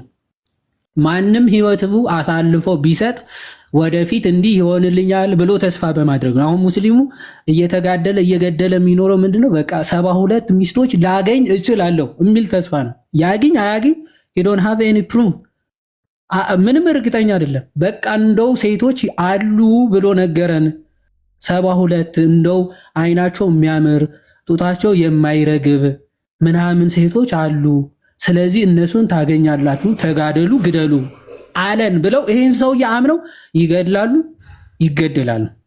ክርስቲያኖች ሐዋርያት እንዲህ ይሆናል በሚል ተስፋ ብቻ ነው ክርስቶስ ወደፊት ይነሳል በሚል ተስፋ ብቻ ነው የተቀበሉት። ክርስቶስን አይደለም። ባይዘው ክርስቶስ አስቀድሞ እሞታለሁ በሶስተኛው ቀን ሞትን ድል አድርጌ እነሳለሁ ብሎ ተናገራቸው። ሐዋርያት አላመኑ፣ ሞተ። ሐዋርያት ተጨነቁ፣ ፈሩ፣ ተደበቁ፣ ተሸሸጉ። ክርስቶስ በሶስተኛው ቀን እንዳለው የእውነት አምላክ ስለሆነ ሞትን ድል አድርጎ መጣ። ተጠራጠሩ። አሁንም ክርስቶስን እንደዛ ብሎ በመምጣቱ ማለት አንኳኳ፣ ይኸው ዳሱ፣ ጫብጡ፣ የተወጋው ይኸው የተወጋው ጎኔ እጆቼን ዳሱ እዩ፣ ያመናችሁ እንጂ ያላመናችሁ አትሆኑ ማለት። ቶማስ ዳሰሰ፣ አየ። እውነትም የተወጋው ክርስቶስ እንደተናገረው አስቀድሞ ሞትን ድል አድርጎ ለካ ተነስቷል። ስለዚህ ይህንን ጌታ እንዳታምን ሊያደርግ የሚችል አንዳች ኃይል ምንድን ነው? ክርስቶስ ማንም ፍጥረት ሊያደርገው የማይቻለውን ሞትን ድል አድርጎ መነሳትን ድል አድርጎ ካሳያቸው እመጣለሁ ሲል የማታምንበት ምንም ምክንያት የለም። ኦኬ፣ ሞትን ድል አድርጎ ተነስቶ ከመጣ እንዴ ለወደፊት በክብር በምስጋና እመጣለሁ የሚለው እንዳታምን ምን ያደርጋል? መሐመድ በሞትኩ ሰዓት ስጋዬን አይበሰብስም ብሎ አስቀድሞ ተናገረ። ፈርሶ በስብሶ ጆሮ እንኳን አይገኝም፣ ፀጉሩ አይገኝም ምናምን። ይሄንን እየተቀበልክ ማይ ብራዘር፣ ይሄንን እየተከተልክ ሰው አልከተልም ልትል አትችልም። እኛ ሰውን ሳይሆን በስጋ የተገለጠው አምላክ መጥቶ የመሰከረውን እውነት የሰበከውን እውነት እንቀበላለን፣ እንከተለዋለን። የሰው ትምህርት የሰው ፈጠራ ፈጽሞ ተከትለንም ተቀብለንም አናቅም አንቀበልምም። እና ይቅርታ በዛው አረ ዮሐኒ ቀጥል። አይ ቅድም ላይ መጽሐፍ ቅዱስ የሐዋርያቶች መጽሐፍ እንደሆነ ታውቃለህ ታምናለህ ወይ ብለህ ስጠይቀው እኔ እኮ ሙስሊም ነኝ አለ። ቅድም ይህንን ስጠይቀው እና ክርስቶስም የሐዋርያቶች አምላክ መሆኑን ታውቃለህ ታምናለህም ብለህ ስጠይቀው አይ እኔ እኮ ሙስሊም ነኝ አለ። ቅዱስ ቁርአንን ማን እንደጻፈው ያውቀዋል? ሙስሊም ከሆነ ማን የጻፈው? ለሙስሊሞች ማን ጻፈላቸው? ጸሐፊ ያላቸው ወይ? ደግሞ ከሰማይ ወረደ እንኳን ብትል ቅዱስ ቁርአኑ ነው የሚቀድመው ወይስ ነብዩ መሐመድ ነው የሚቀድመው ለሚባል እስልምናን የመሰረተው ነብዩ መሐመድ ነው። ከአላህ ራሱ ነብዩ መሐመድ ይቀድማል። ስለዚህ መጀመሪያ ክርስቶስ ኢየሱስ የነቢያቶች አምላክ መሆኑን ማሳየት መቻል አለብህ። እኛ ክርስቶስ ኢየሱስ የነቢያቶች አምላክ ነው ብለን በማስረጃ እያሳየን ስለሆነ ይህንን ሳይመልስ መጽሐፍ ቅዱስ ላይ የሮጠው አካሄድ ነው ትንሽ ጋር ጥያቄ የሆነብኝ የነበረው። አይ ምንም እንትን ነው እኮ ይሄ ፋላሲ መስራት የለመዱት ነገር ነው። ምንድነው ቃሎት ያሰማለን የዋዲም ተሚም ፋላሲ የመስራት በሽታ እንደዚህ ነው። ለምንድነው ይሄ አርጊመንት የተነሳው? መጽሐፍ ቅዱስማ ግልጽ ነው እኮ ዮሐድ ቅድም አሳይቶታል። ዮሐድ ራእይን አሳየው። ከዛ ደግሞ እኔ ደግሞ አመጣውና የሉቃስ ወንጌል ምዕራፍ 24 አሳየሁት። ኦኬ ዘይ ወርሺፕድ ሂም ይላል። ሐዋርያት ክርስቶስ ኢየሱስን ሊያደርግ ባለበት ሰዓት ላይ ዘይ ወርሺፕድ ሂም ይላል። ኦኬ እንደዛ ይላል እና ልክ የክፍል ሲመጣለት አሁን መጽሐፍ ቅዱስን ጋይስ በመጽሐፍ ቅዱስ ሰው ልወያይ ብሎ ከመጣ መጽሐፍ ቅዱስ ላይ ያለውን ማስረጃ እንደ ማስረጃ መቀበል አለበት። አያችሁ ልክ ከሱ እምነት ጋር የሚጋጭ ነገር ሲሆን አይ እኔ እኮ ሙስሊም ነኝ የሚል ከሆነ ሲጀምር ከስር መሰረቱ ወንስ አይደለም ማለት ነው። በቃ መወያየትም የለበትም። ዋናው ነገር እሱ ነው። ከዛ ባለፈ ለዛ ነው አይ እኔ ዕብራውያን ምዕራፍ 3 ነው ሰዎችን አልከተልም እኔ የማውቀው ምንድነው ኢየሱስ ሐዋርያ እንደሆነ ነው። ከራሳችን መጽሐፍ እኮ ነው እየነገርከን ያለው። ክርስቶስ ኢየሱስ ሐዋርያ እንደተባለ የእምነታችን ጀማሪና ፈጻሚ እንደተባለ እኮ ከራሳችን እምነት ነው እየነገርከን ያለው። የሉቃስ ወንጌልን እኮ ሉቃስ የሚባል ኦኬ በቤተክርስቲያናችን ትልቅ ቦታ ያለው ቅዱስ ሉቃስ ነው የጻፈው። ሰው ነው የጻፈው እኮ የሉቃስ ወንጌልን እኮ ሉቃስ ነው የጻፈው። ዕብራውያንንም እኮ በቤተክርስቲያን ትራዲሽን እንደሚታመነው ቅዱስ ጳውሎስ ነው የጻፈው። አሁን አንተ ኢየሱስ ሐዋርያ ነው ብዬ ነው የማምነው ብለህ እንደ እምነት መሰረት እንደ ማስረጃ ያቀረብከውን ክፍል እኮ ሰው ነው የጻፈው። አየህ ደብል ስታንዳርድ መሆን ማለት ይሄ ነው።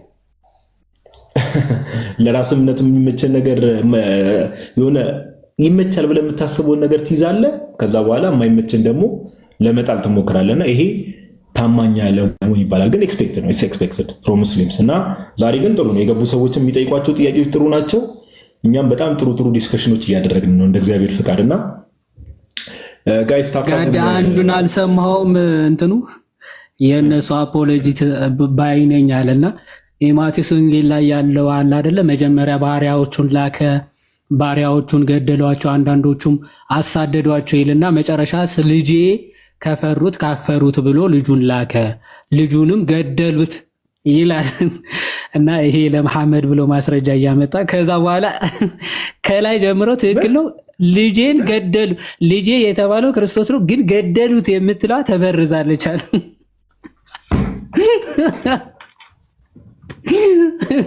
እኔ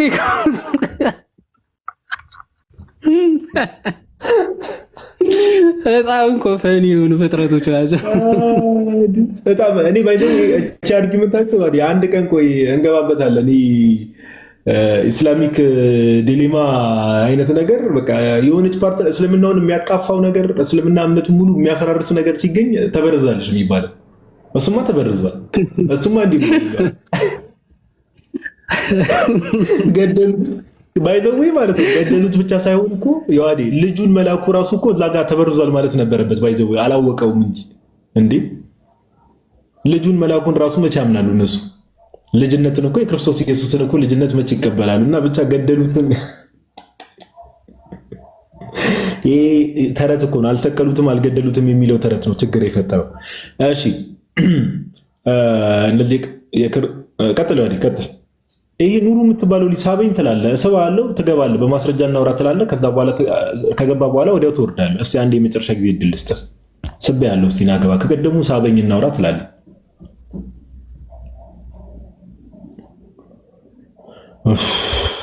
ወይ ዋዲ ገደሉትን ተበርዟላልሽ። እና የሚገርሙ ጀግኖች ነው። ከዛ እነዚህ ካልተወያየን የሚሉት እነዚህ ናቸው። እኔ በጣም ነው የምታስቡት። እና ገደሉት የምትለዋ ተበርዛለች። እንደዚህ ነው አርጊመንታቸው ራሱ። በጣም ኧረ በጣም ይስፈኒ፣ ጌታን ይስፈኒ። ወይ ሰላም፣ እንኳን ደህና መጣ። እንኳን ደህና ቆያችሁ። ከቀደም ጀምሮ እኮ ትገባለህ ትወጣለህ። ኮኔክሽን አስቸግሮ ይሆን አላውቅም። ኮኔክሽን ነው። አንድ ጥያቄ ብቻ በጠይቀ ቀደም እሺ ቆይ ትጠይቃለህ፣ ግን እንደው እስልምና የነቢያቱ ሃይማኖት እንደሆነ ታምናለህ አይደል? የነቢያቶቹ ሃይማኖት አይደለም። አዎ እንዴ የነቢያቱ ሃይማኖት አይደለም እስልምና?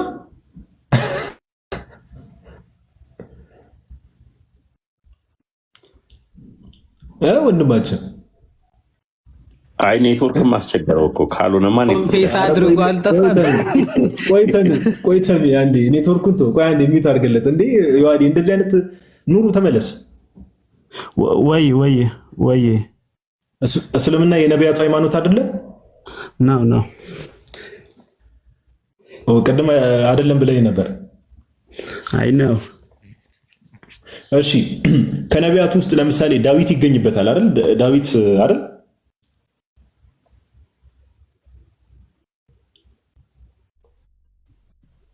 አረ ካሜራውን ተው ኑሩ፣ ካሜራው ምንም አያደርግም። አረ ላሳየት ስለሆነ ነው። እኔ በነገራችን ላይ አንድ ጥያቄ ከማሳየት በፊት ቅድም አሁን እኔ የምልህን ነገር ስማኛ። ቆይ ካሜራውን አጥፋና እኔ የምልህን ነገር ስማኛ እንዴ፣ አዳምጠኝ። ለምሳሌ ከነቢያት ውስጥ አንዱ ዳዊት ነው አይደል? በቃ እሱም ብቻ ሳይሆን አንድ ጥያቄ ብቻ ልጠይቅህና ለውጣ ነኝ። አረ ወንድማችን ለምን እያወራን አይደል? ቆይ ትጠይቃለህ፣ ችግር የለውም። ከነቢያት ውስጥ አንዱ ዳዊት ነው አይደለም?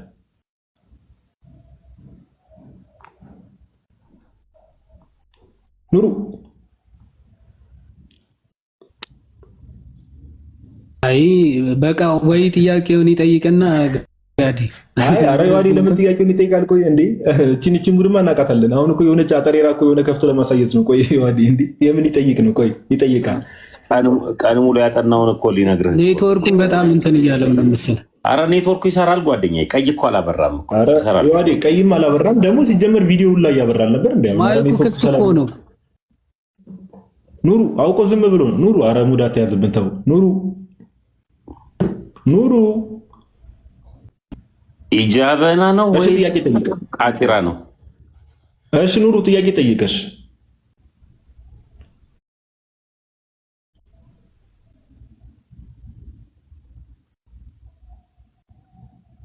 ኑሩ ያላግጣል። ኑሩ ወንድሜ እንግዲህ ከታች ወረድ ትልና ምን ታረጋለህ መሰለህ? ታፕታፕ ታረጋለህ። ያራዳልሽ ጋይስ ታፕታቧን ከፍ እናድርጋት እሺ። ዛሬ እንደምንም ካሁን በኋላ የተወሰኑ ደቂቃዎችን የምንቆየው አትሊስት ግን ታፕታቡን 1 ሚሊዮን ለማድረስ እንሞክር እንደምንም። ዮሐዲ አንድ ከባድ ጥያቄ ኮመንት ላይ ያየው ነው። አረ ዮሐዲ በጣም ከባድ ጥያቄ። ይህን ጥያቄማ መመለስ አለብን።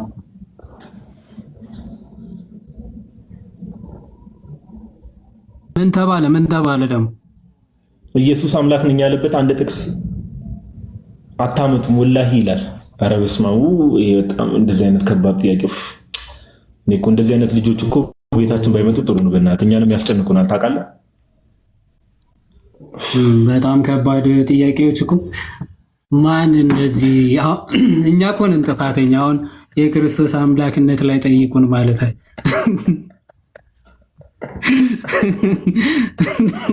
እኔ እኮ ምን አይነት እንደው በቃ እንደው ስማ አህመድ ዲዳት ራሱ በዚህ ጥያቄ በጸጸት ሊሞት ነው። ተጸጽቶ ነው የሞተው በዚህ ከዲዳት የማትማሩ ሰዎች ተው እንጂ። እኔ ባይዘው አሁን እየገባኝ ያለው ነገር ማለት ነው ዋዲ በወንጌል ስብከትን በትምህርትም እንዳለ ሆኖ አሁን በደንብ አንደርስታንድ እያደረኩ ያለሁት አሁን ሚድል ኢስት ላይ ተኮነ ብዙ ሰዎች ወደ ክርስትናው እየመጡ ያሉት በሪቬሌሽን ነው አይደለ? እንደምታውቀው በሪቬሌሽን በጣም ይመጣሉ ብዙ ሰዎች ክርስቶስ ኢየሱስ እየተገለጠላቸው። ለምን እንደሆነ አሁን ገባኝ።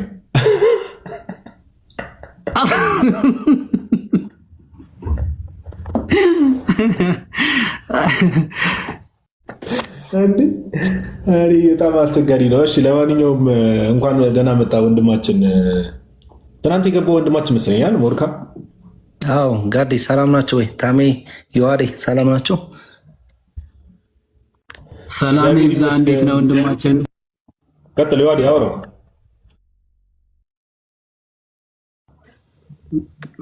አይ ተቀበለው እንጂ መቀበልማ ያንተ ነው።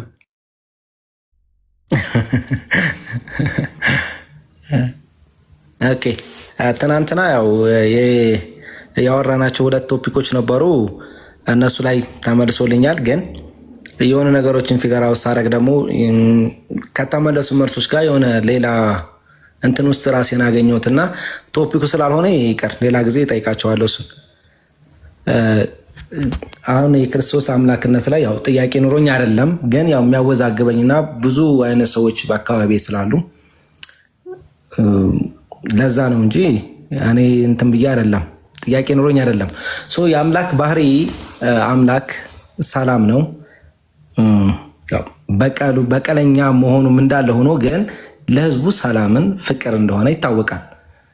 ክርስቶስ ግን ሲመጣ ሰላምን ለማምጣት አልመጣውም የሚል ነገር አለና ሰላምን ለማምጣት አልመጣሁም ሰይፍን እንጂ ሲል ምንድን ነው? ምን ማለት ነው? አምላክ ባህሪው ሰላምን ለማምጣት አይደለም ሰይፍን ለማምጣት ነው። እንደዛ ከሆነ ደግሞ ወደ ሌሎች ይሄዳል። ሰይፍ ምናምን የሚባል ነገር ሲመጣ አይሆንም፣ ክርስትና ጋር ደግሞ አይሄድም። እና እንዴት ነው ከአምላክ ባህሪ ነው ወይ ይሄ የሚል ነው። ኦኬ እንደዛ ልጆቹ እሱ ስለማመጣ የሆኑ ልጆች እንደዚህ ይሆናሉ ምናምን ከተባለ ደግሞ እነዛ ልጆች እንዴት ነው ማን ነው የሚጠየቅባቸው? እነዛን ልጆች ከርዕስ ወጣው መሰለኝ። አይ ችግር የለውም ዮሐዴ ሂድበት። አያይዘም ዮሐዴ ይሄ እንትን የሚለውን ክፍል ብትሄድበት ጥሩ ነው ብሮስኪ።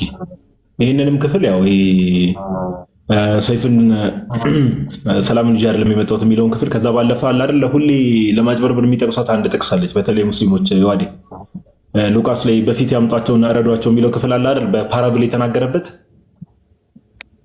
እሱንም ክፍል አድሬስ ብታደርጉ እግረ መንገድን ዮሐዴ ከቻልክ። እኔ ደከመኝ ታውቃለህ፣ ጉሮሮ የራሱ እየታወቀኝ ነው። ብሮስኪ ቀጥል። እሺ ኧረ ችግር የለው የሆነ አንተ ልክ ልከፍት ስል እንትን ብሎኝ ነበር። እሺ ጥሩ ጥያቄ ነው። አሁን እየጠቀስከው የማቴዎስ ወንጌል ምዕራፍ 10:34 አካባቢ ያለው ነው። ምናልባት መክፈት ትችላለህ እንዴ ወንድሜ? መጽሐፍ ቅዱስ አጠገብህ አለ ከኔ ጋር? አይ ነው መክፈት አልችልም አሁን።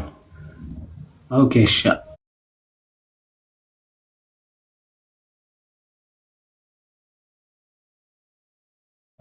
ችግር የለውም ብታነበው ምናምን ብዬ ነበረ። ካልቻልክ ችግር የለውም ቴክ መውሰድ እችላለሁ። አይ ካን ቴክ። አይ ምንም ክፍሉ ያን ያክል ማብራሪያ ምናምን የሚፈልግ ክፍል አይደለም በእርግጥ ማለት ነው። እና እዛው ቃል በቃል ራሱ ክርስቶስ ስለሚናገር ማለት ነው። እሺ ቆይ አንዴ ልክፈትልና ከዛ ላንብብ ማለት በቪዲዮ ሳይሆን መጽሐፉን ላውጣ ትንሽ ኔትወርኩ እንዳይቆራረጥ። እሺ ማቴዎስ 10:32 ጀምሮ እንደዚህ ይላል። ሰይፍ ማለት ምንድነው? ዋናው ይሄ እንግዲህ በጦርነትም በምናምንም ስንመለከት ሰይፍ ጥቅሙ ምንድነው? አካልን ከአካል መለየት ነው አይደል? እንግዲህ ሰይፍን የሚጠቀሙት ወይ አንገትን ወይም እጅም ለመቁረጥ ነው። በጦርነት ወይምንም ቢጠቀሙበት ለዚህ ነው። ወይም ደግሞ ሌላ ነገርም ቢሆን የተጣበቀን አንድ ላይ የተጋመደን ነገርን ለመቁረጥ ነው አይደል? መለያየት ነው ዋናው ዓላማው። ስለዚህ ክርስቶስ ምን እያለ ነው? ክርስቶስ ሰይፍን እንጂ ሰላምን ላመጣ አልመጣሁም ሲል ምን እያለ ነው የሚለው አውዱን ይዘን ስንመለከት እንዲህ ይላል። ስለዚህ በሰው ፊት የሚመሰክርልኝ ሁሉ እኔ ደግሞ በሰማያት ባለው በአባቴ ፊት እመሰክርለታለሁ። በሰው ፊት የሚክደኝን ሁሉ እኔ ደግሞ በሰማያት ባለው በአባቴ ፊት እክደዋለሁ። በምድር ላይ ሰላምን ለማምጣት የመጣው አይምሰላችሁ ሰይፍን እንጂ ሰላምን ለማምጣት አልመጣሁም ይላል። አሁን እንዲህ ብሎ ቢያቆም መልካም ነበር፣ ግን ይቀጥላል። ትርጉሙ ራሱ ይፈታዋል። ምን ማለት ነው? ሰላምን ላመጣ አልመጣሁም ሰይፍን እንጂ ሲል ሰውን ከአባቱ ሴት ልጅን ከእናቷ ምራትንም ከአማቷ እለያይ ዘንድ መጥቻለሁና ይላል።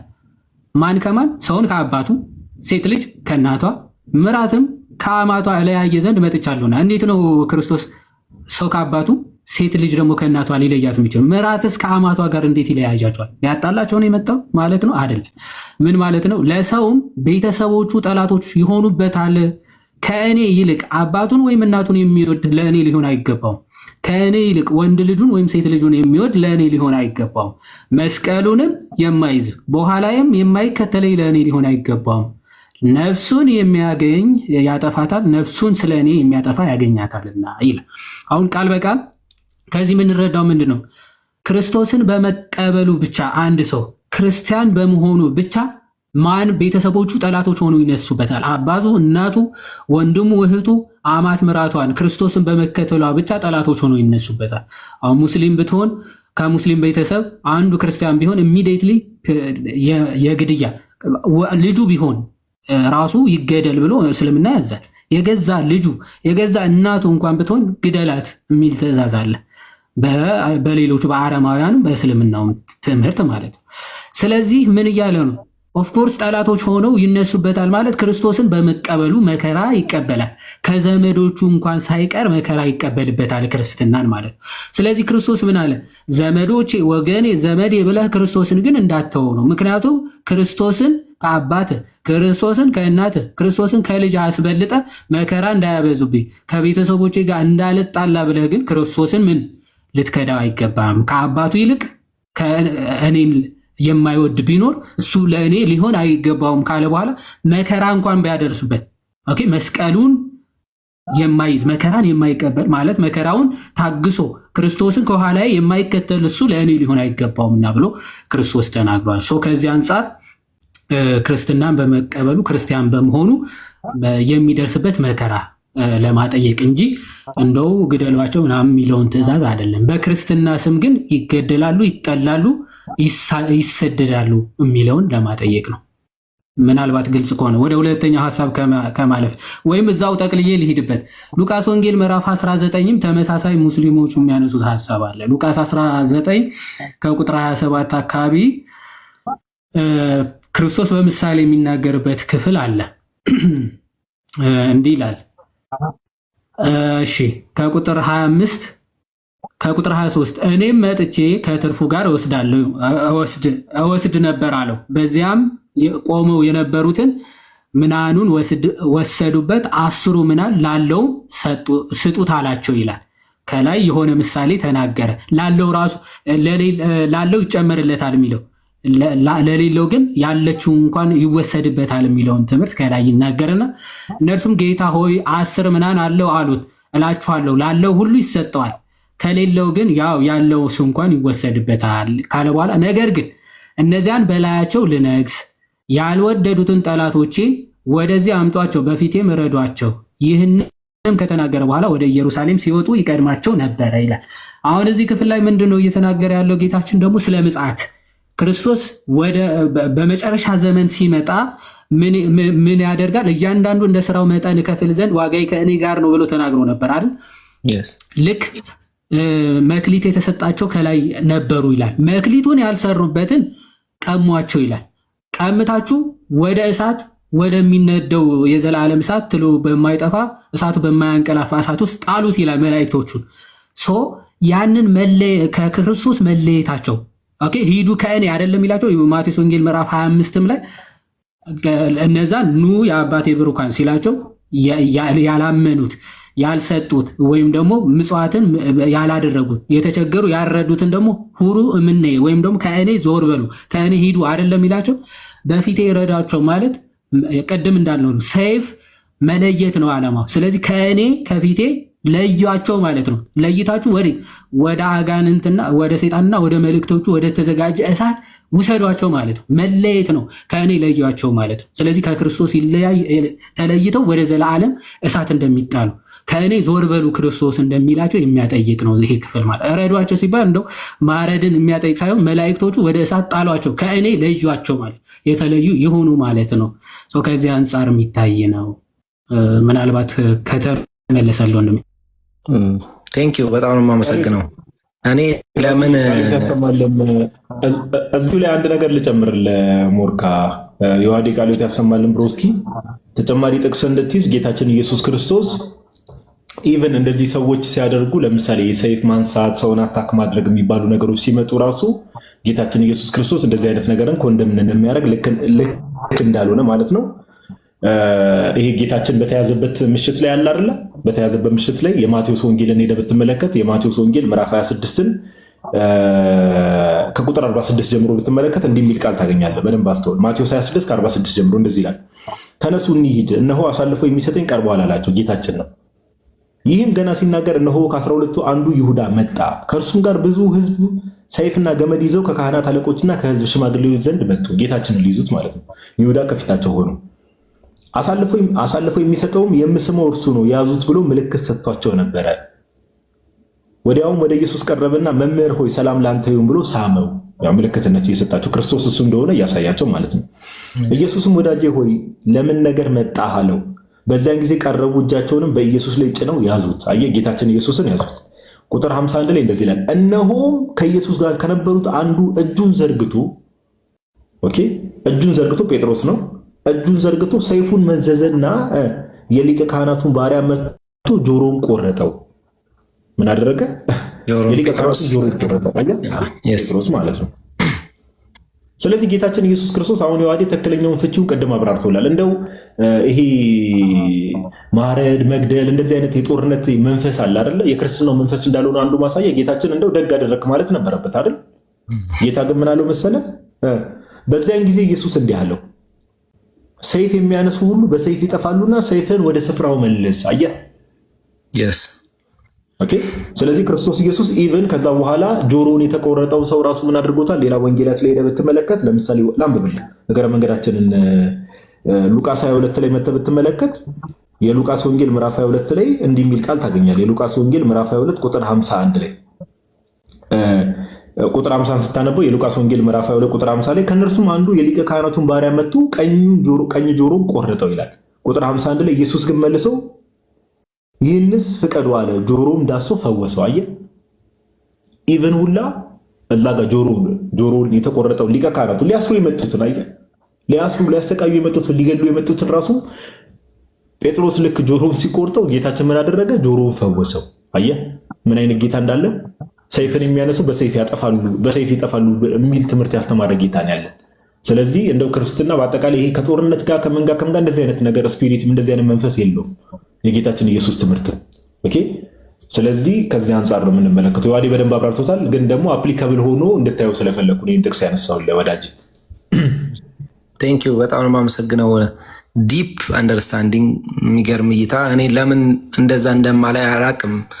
ሌላ ነገር ነው የሚታይ ባነበብኩ ሰዓት እና ባይዘወይ ጎበዝ ነህ እኮ ብልሃትህና ጉብዝና ነው የሚያሳዩ። ለምን ሰው ጥያቄ ሲፈጠርበት ክርስቲያን ወንድሞቹን ከዛ በኋላ ደግሞ ሌሎች ክርስቲያን መምህራንን የቤተክርስቲያን አባቶችን መጠየቅ መቻል ይሄ እኮ ብልሃት ነው። በቃ ገባ? ትማርበታለህ። አንተም ደግሞ ከዛ አሁን አንተ ከአሁን በኋላ ሰው ጥያቄ ሲጠይቅ የዋዲ ያብራራበት መንገድ አለ፣ ጥቅሶቹ አሉ፣ እኔ የሰጠው ጥቅሶች አሉ። እነዚህን ጥቅሶች ይዘህ ከዚህ አንጻር ነው ብለህ ለሌሎች ሰዎችም ትተርፋለህ ማለት ነው። አየህ? ደፍኔትሊ በጣም ነው የማመሰግነው። አደከምኳቸው። ቻው። እሺ፣ መልካም አዳር። እሺ ወንድማችን አትጥፋ። እግዚአብሔር በነገር ሁሉ ካንተ ጋር ይሁን። በርታ። አሜን አሜን። እሺ አባት። እሺ ሞርካ የዋዲ 2 ሰዓት ነው ላይቭ የገባ ነው ብሮስኪ። እንግዲህ ሰዓቱ በኢትዮጵያ ሰዓት አቆጣጠር ለ5 ጉዳይ ይላልና መዝሙር ነገር ሰማምተ ምናምን ነገር ብናጠቃልል